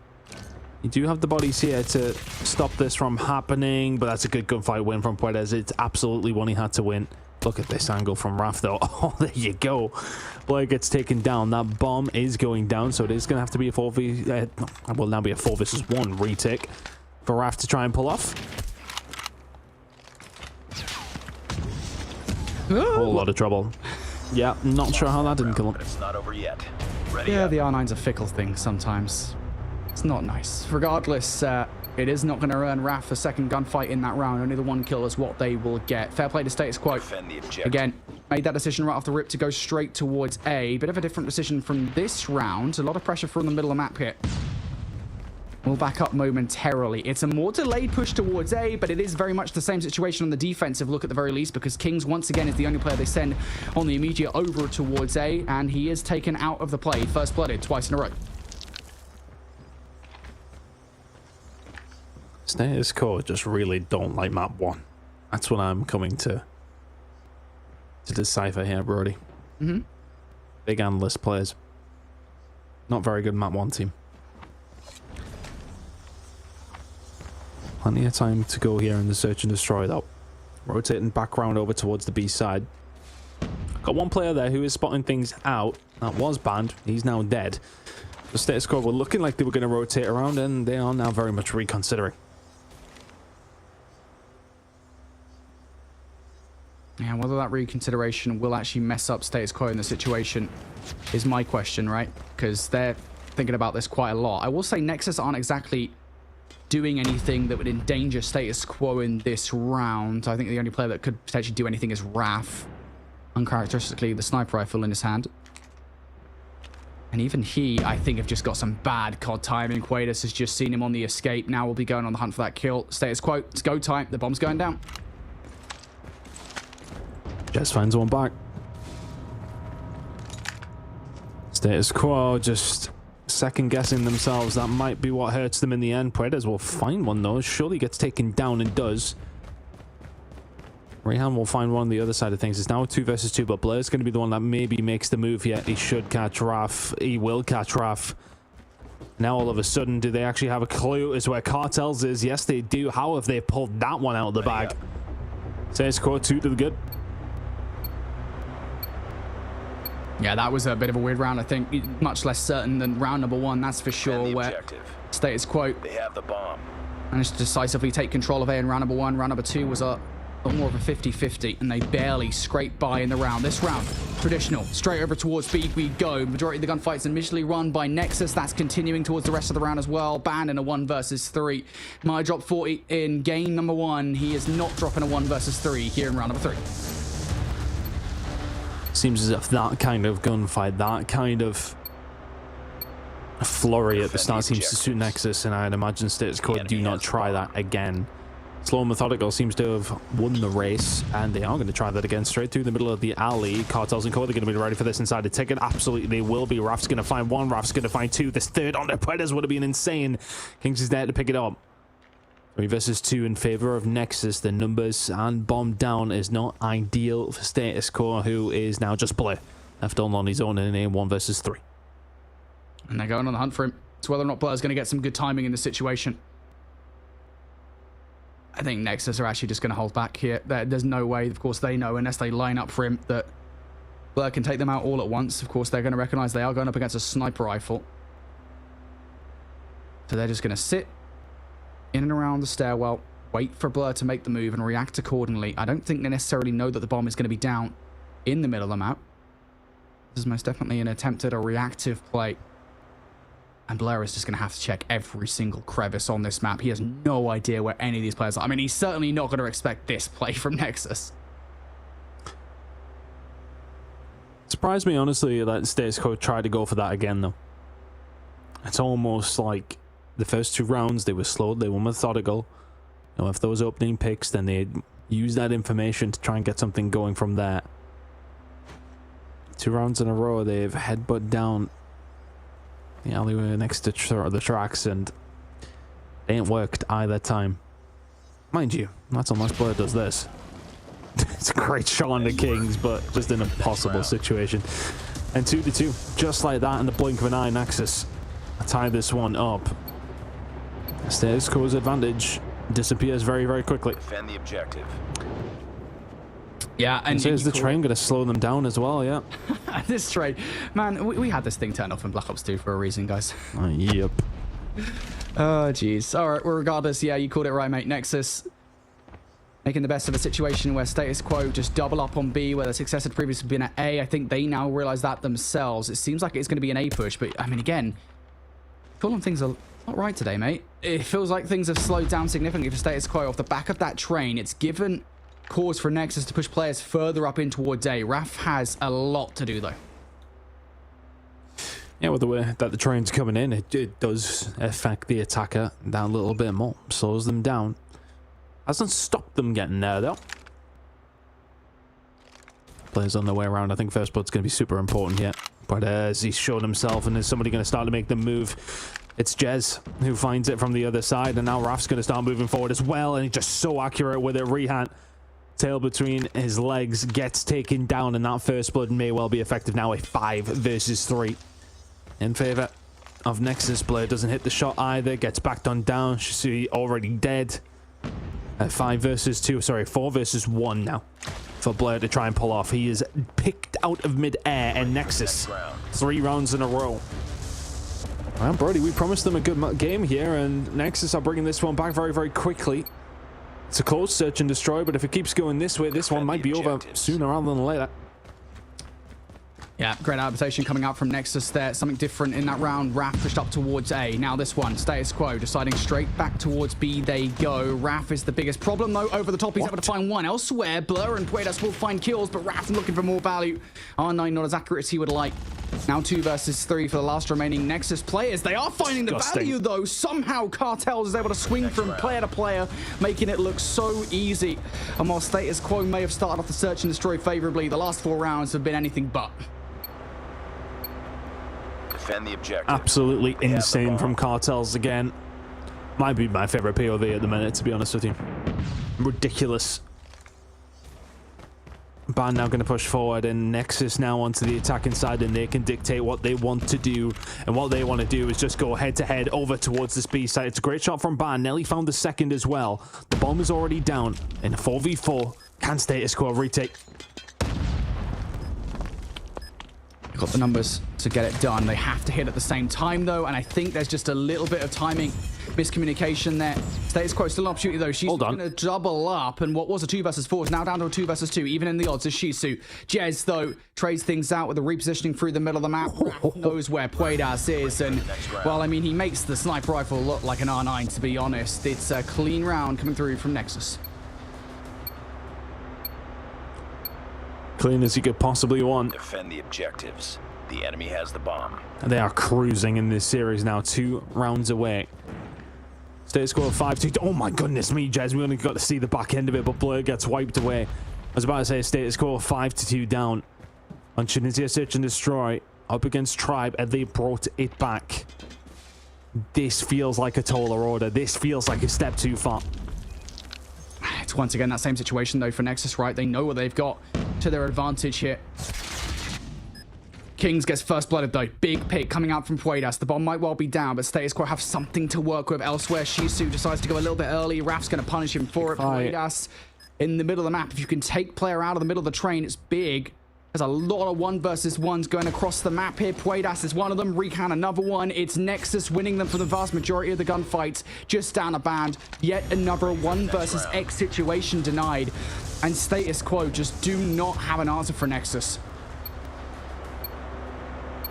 Running absolute riot. And the defensive side was impressive, but on the attack, they can just absolutely dictate how they want to play this game. And Status Quo cannot live with them. B, once again, you can see they're backing up. You can see they don't want any of it, and Nexus want all of the smoke. They move forward. Blair will find 2. He's done so well to do so. Can he find a 3rd? Blair is doing it all on his own. Eventually, will get taken down. It's 2 versus 3 in favor of Status Quo. This bomb needs to go down as well if you're Cartels, but do you just take your time if you're the defensive squad on this one? Or do you start to close the net? You have the number advantage. Shisu might be able to get some bad timing here. Yeah. Yep, there it is. Doesn't look the right way before crossing the road. Cartels will run him over.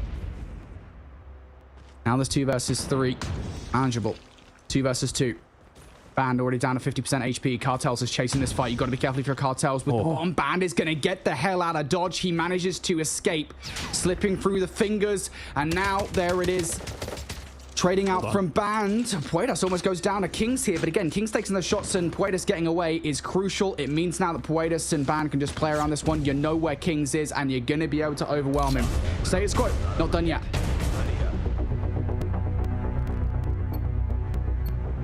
Not done yet. Need 4 rounds in a row, though. Defend the objectives. They have the bomb. Realistically speaking, well, you need 3. Nexus have felt in control of this game, irrelevant of that round going Status Quo's way. The tide is slowly moving in one direction, and that's towards Nexus finding themselves 2-0 up. Bomb goes down over towards the B side. They found the first blood. On top of that as well, the site is under lock and key. Status Quo will do so well to bring it back from here. Especially as they now they've lost another player as well. Raf going to make things even worse for the last couple of players. Puedas and Shisu separated out. We need to see some heroic plays from these guys. Puedas might have penetrated the site. It's not going to get anything done beyond that. And for Shisu, it would be a phenomenal 1 versus 5. Good start. Even better continuation. 2 kills down, but there's not much time. There's only 10 seconds. Shisu quickly finds himself overwhelmed, and as do Status Quo on the whole. No bounce back here going into map number 2 as they're now 2-0 down. My goodness as well. I mean, they're going into an Arsenal control, if I remember correctly, which we just seen from Nexus look absolutely flawless. Sensational performance from them so far. A little bit of a fault there towards the start. See, Status Quo were taking their time, and really the game changed for me when they changed up their plan on the attack. It almost felt like it was okay, yeah, you're going to try out some different kind of... You're going to roll the dice, right? You're going to try different things, but when it was slow, methodical play, working over towards the A site, that was working for you. To change up to a fast push over towards B, yeah, okay, fair enough. Didn't work whatsoever. Do it again, and you do it again. And what's the definition of insanity? I mean... Not quite that bad, but Nexus 7-3 comfortably. Status Quo were not looking too bad, and I don't want to say they threw it away at all. Nexus absolutely deserved that one. 16-6 from Raf is a huge reason as to why they find that win as well. with a 2-0 lead and a deserved one for Nexus. They are cruising in this upper bracket final. Yeah, it's like I mentioned, I think about partway through that search and destroy as well. As soon as they realized that kind of solo sending Kings on defense towards B wasn't really working, they're like, well, hang on, what does work? Let's just send Raph towards lockers, and that's kind of his playground here on Express Search and Destroy. So it's kind of partially why he's able to get 16 kills. Of course, he also is very helpful when these teams butt heads over towards B, and Raph is frankly one of the best R9 players in the world. So you definitely want him on side. It was definitely a big reason why Nexus were able to take away the search and destroy. Now we move forward into a control as Nexus, I think, still flawless, and S&D off the back of that, they'll be feeling very, very confident. Well, let's see how things do go down in map number 3. I mean, look, it almost did feel like recency bias when I was thinking about Nexus in this series. From what we just seen them do to Horus, admittedly, look, status quo, obviously coming into this one very, very cold. It was a cold map number 1. You're being kind of dealt with on Express, and now heads may be down. You're heading into a map number 3 on Arsenal. You need to turn this around. Nexus, a 3-0 for them would just give them so much confidence in a grand final as well. Whoever you're going to go up against, if you get 3-0 the winners bracket final, you are in prime position to win the whole of Challenge Finals. I mean, it's a statement, right? I mean, we were expecting a 3-2 victory. I mean, at least some kind of, at least game 4, I think is what you predicted, right?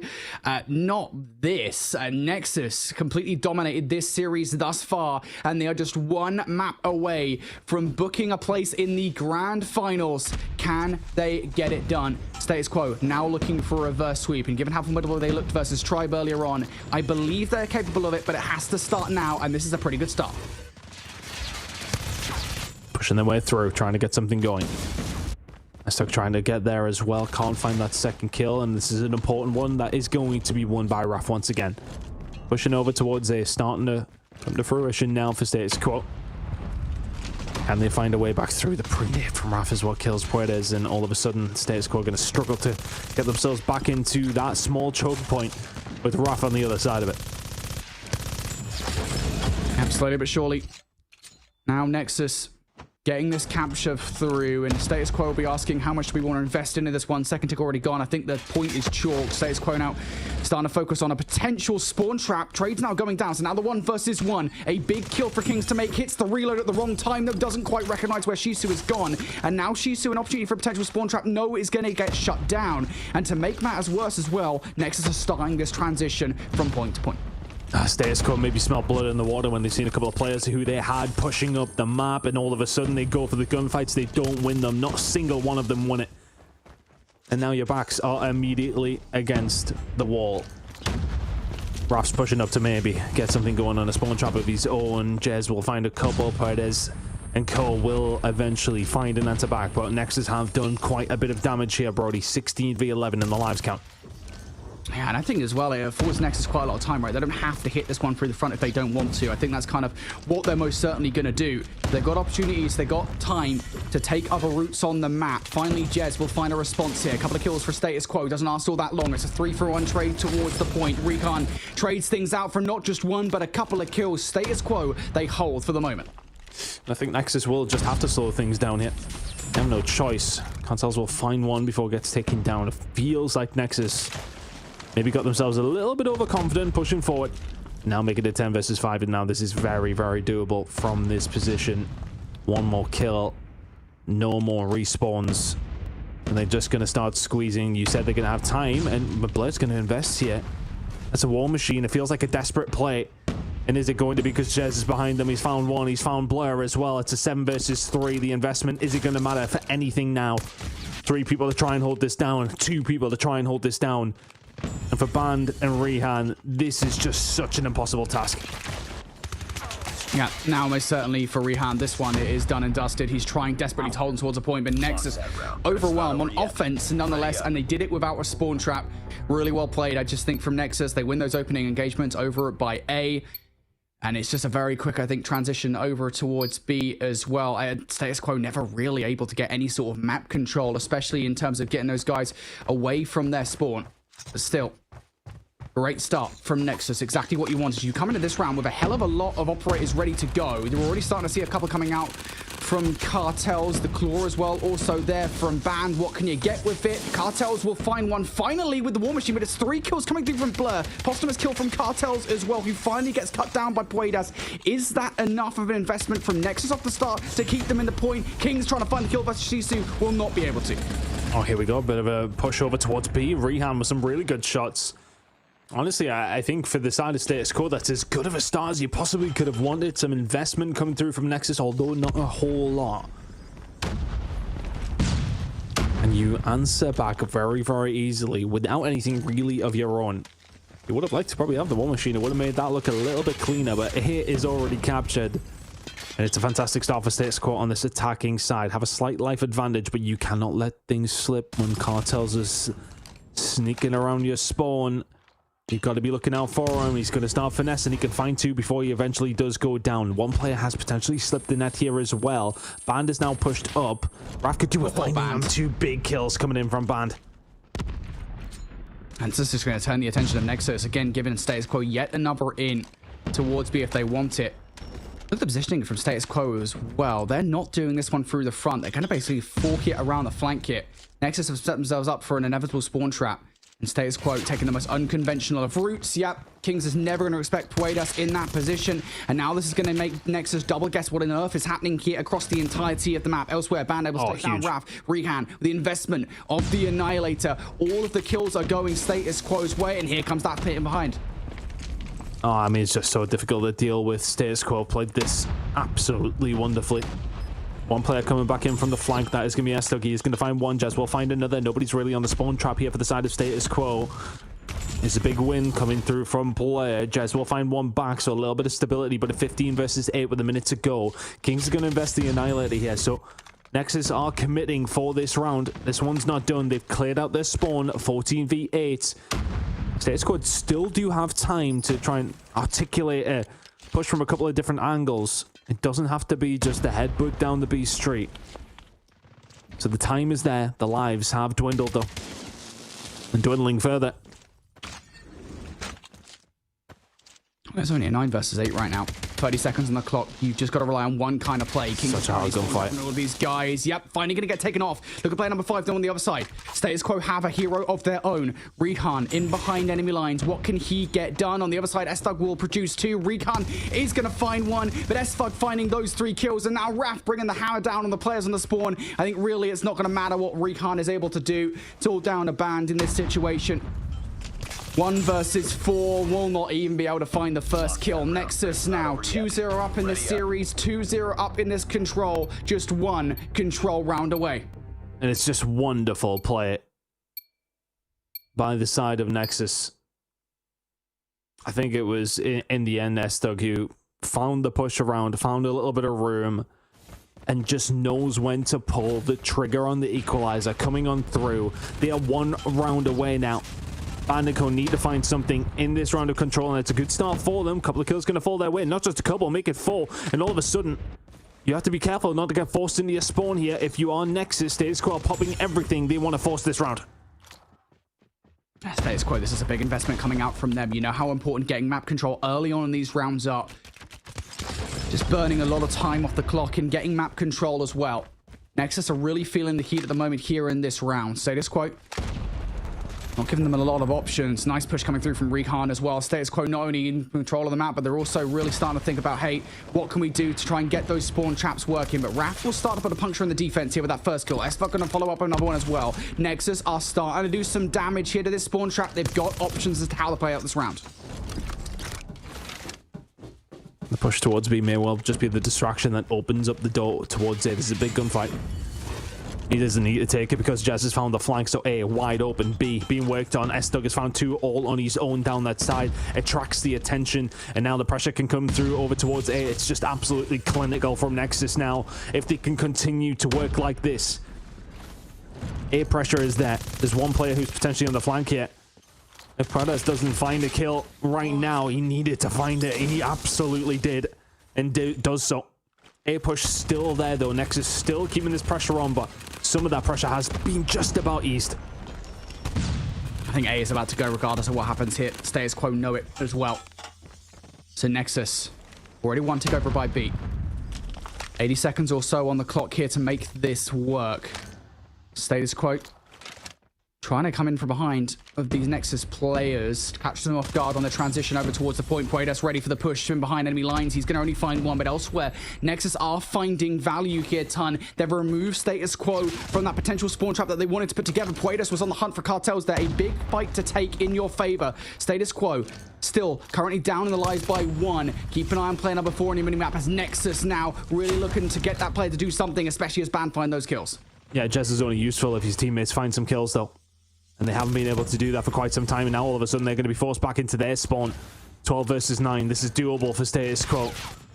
Just a couple of kills here for Nexus would really help them out, because then all of a sudden the spawn trap will potentially be set up as one player from behind is Jez. He can find one. He jumps on the point. He stops the time. The gunfights are starting to be won, and maybe the pieces are starting to fit together once again here for Nexus. Big kills coming through from Status Quo, though, and still Jez all on his own. Look at Raph, though. Spawn trap. Status Quo have read this one. How are they going to fall foul to it is the question. Raph finds one. Shots coming out from Ban is going to reveal his position, but it doesn't matter. Raph is done and dusted. Nexus now down to the final 3 players. Puedas from the front of the point will double up. Leave just Estug and Jez isolated. 25 seconds to make this happen. To get it done here. It would be a phenomenal play if they could. You're having to do this all the way through the front of the point as well. There's no tricks up your sleeve. You've got to be honest about it. And Estug just looking back and forth for any free gunnies. Here we go. Players towards the point. Jez finds the first, but Blur will double up. Status Quo refusing to die. Still got some fight left in them. They're in this game. They have 5 operators available. And they're on the attacking side. This is going to be a headbutt over towards the A side, and it is a fight they are surely going to win. Here come the operators. Which way is it going to play out? They're firing everything away. They can find one with Band, and this is kind of what opened up things in the previous round. Blur will find 2 of his own. Cartels can answer backdoor, as can Estug. So important kills coming through from Nexus. Cartels, Kings finding a few more. That's a big gunfight for Blur to win. Absolutely needed to. Can now start to ease some of the pressure. He might just ease it a little bit more. Doesn't find anything with that. So now all of a sudden, Nexus can potentially push out here. Not necessarily the start of the round that Status Quo wanted. Yeah, especially off the back of that investment, you really need something from that. And everything. Yeah, Nexus have now just won every single gunfight as well. Status Quo in danger here in this situation. 50 seconds on the clock. Kings picking up Rehan. The kills still going in favor for Nexus, and now the spawn trap gunfights as well. Status Quo, I mean, look, even if you die in this situation, you're burning time off the clock, right? That's perfectly fine for the side of Nexus. There was an investment of 4 separate operators for Status Quo, and yeah, okay, they may have made inroads now, but it could have been a lot cleaner than it ended up being. Kings is going to need a little bit of backup here, and I wonder if A is just going to be given up here by Raph. He's been phenomenal, but Puedas bringing in the equalizer may well just deter them from finding this push. Cartels can find one, and that could tempt them, but it's just going to be about pushing out the B Street here. You can imagine operators starting to come up for Nexus now. The push towards the spawn trap may well be on the cards, but Estug, he's actually going to manage to find 2 here in the middle of the map over towards the A side. Raph can find 1 on the flank, so there's 2 players there, but they're just probably going to continue with the spawn trap look. 13 versus 13, A is gone, the time will be extended. It's a strange old game now. That's a big call coming through from Raph at least. Spawn trap. Information, spawn trap potential here on the other side. Yeah, you can see it on the minimap. Jez is getting ready to take these guys down. Jez is going to find those kills, and yeah, it's the investment coming out. If it's not the equalizer, it's going to be the claw. Jez is getting this one done. He's going to finally go down to the hand of Ban. Is that enough damage done, though? 3 life differential now. Now make it 4 as Estug takes down Puedas, and now just down to the final 5 lives of Status Quo. It is all or nothing. Do or die. You have to make sure you survive this. He has to survive here, Shisui. He just absolutely needs to stay alive. They channel him together. They take him down. And there was the map presence. There was the pressure that you had. And now it has to be everything and the kitchen sink through the front door for Status Quo. You have to go in a 4 versus 8. You have to make something happen. Status Quo putting a player in behind enemy lines. Rehunt. They've got a little bit of time. You've also got to be careful about players making routes from Nexus. One of those ones is Cartels. Yes, he finds the kill. That's Kings down for the count. Cartels for the double in behind enemy lines. There goes Puedas. Now it is all down to Recan. 1 versus 6. Not even going to be able to get the player off the spawn. And Nexus with a clean 3-0 will be in the grand finals of Season 5. Oh, we promised a good game. What we actually ended up getting was Nexus putting on a clinic over the entirety of that series. Hardpoint dominant, S&D comfortable, Control the same story. Fantastic performance from Nexus. Status Quo with a lot of work to do if they want to get back to that grand final with an opportunity to beat Nexus, because that was dominant. And it just sort of gives us that indication. Nexus are truly the real deal. And Status Quo, well, we didn't really get a good example from them over their group stages, over that side of things, whether or not they were going to be at the very top of that mountain. But my word, Nexus proved that point, and that is, as we spoke about when they were 2-0 up, a 3-0 win be a statement very much made. And it should be said as well, right? I mean, these games, they're not just being won by Nexus. This wasn't just a bog standard 3-0. This was a 3-0 in bolded, capitalized. I mean, it was a dominant showing across pretty much every single map in this series. And I mean, I don't even know what to say. Nexus just totally dominated them. They showed up to play. And if you're talking like what now, power ranking, the top 3 teams as it were, right? I mean, obviously Horus could still be in that conversation. We don't know. It feels like Nexus are definitively the #1 team going into the final day of competition. That was great. That was great. I mean, you guys mentioned it, obviously, quite a few times. We were talking about it heading into that series. There were different situations in each group and different scenarios that got our teams to where they are in this stage of the competition. And we've not gotten a chance to see these two face off. And there were lots of unknown factors, and Nexus put all of those to bed by absolutely dominating that upper bracket final and putting themselves in grand finals in a decisive 3-0 fashion. Like you guys see here reflected in the bracket, though, that means that Status Quo will drop down to that lower bracket final, and they'll face off against whoever wins that Tribe Horus Esports matchup. So that will be that means Status Quo's one match away from still getting that second spot in the grand finals. We might see a rematch of this exact series, Brody. Yeah, we could, and honestly, it feels so weird just looking at this being a 3-0, right? I don't necessarily think that it would happen again tomorrow. At least I hope not. I think for Status Quo, they'll be walking away looking at this like, look, what went wrong in this series? Because the way in which they played versus Tribe with the confidence and vigor, albeit it feels like Tribe a very different roster this season and caliber to Nexus, it wasn't there in this matchup. And I think tomorrow, if they do end up getting this rematch, I think things will be at least somewhat different. I hope at least they'll be somewhat competitive, because no one wants a 4-0 grand finals, right? Ton, give me your thoughts on what we saw here today. What we seen is Nexus put on a clinic and show that they are absolutely the team to beat. I think realistically, I wonder if coming in against Horus and finding that really nice win up against them would have helped as well, especially with the start, and have maybe, I mean, I'm not going to make any excuses whatsoever for Status Quo here, but realistically, they came in very, very cold. Didn't look great in the set. Well, you know what? They looked okay in the first couple of rounds of Search and Destroy, changed their plan up. It didn't work out for them. And then, of course, they get to a map number 3, and you're going into what seems like a fantastic map for Nexus. Maybe the stars didn't align for them today. I'm still very hopeful that we have something a little bit closer, but that is Nexus firmly putting their foot down and saying, yeah, okay, we're the team to beat. Try and do that over 7. Yeah, good luck. Yeah, it'll be interesting to see what our teams can manage overnight, right? Not a lot of time to really work on anything or change up any game plans that have already been set in motion, but either way, it'll be an exciting way to close out our North American season regardless. Now, if you're wondering how all that's going to play out, you saw that in the bracket there. First match of the day will be Tribe Gaming versus Horus Esports. Whoever wins that match will then face off against Status Quo, and whoever wins that match will then face off against Nexus. And like we heard Brody saying, once we make our way through to that grand final, it's no longer best of 5s. It is a best of 7 to close out the day. So a little bit longer series there, more opportunity for our teams to put in that work. If you're unable to make it though, or if you just want to keep up with what we've got going on after the season or catch up on anything that's already happened, just follow us on social media, whether that's X, Insta, or Facebook. That way you won't miss a single second of anything we've got going on here in our Snapdragon Pro Series. Or you can join our Discord at discord.gg/Snapdragon Pro Series to join our community, talk all things Call of Duty Mobile, and of course continue to get all of those updates.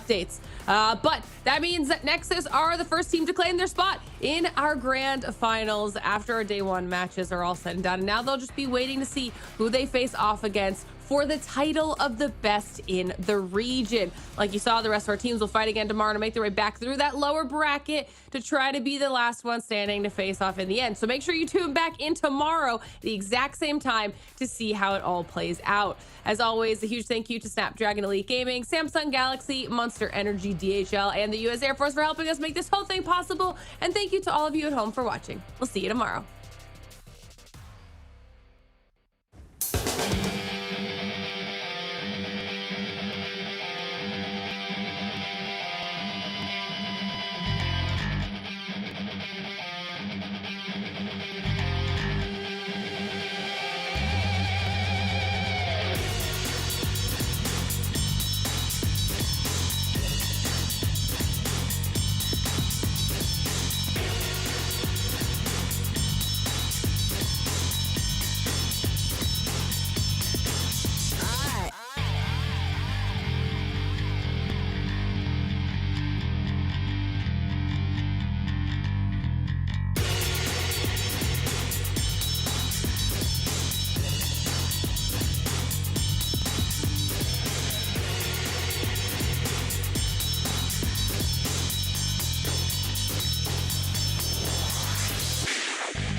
The Snapdragon Pro Series is brought to you by Snapdragon Elite Gaming, Monster Energy, DHL, and the United States Air Force.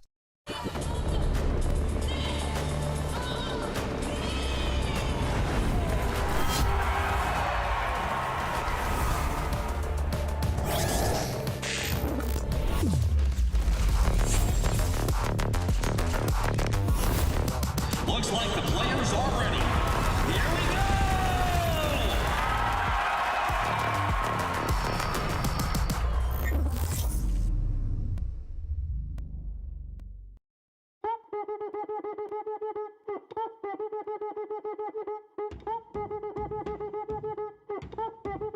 we go!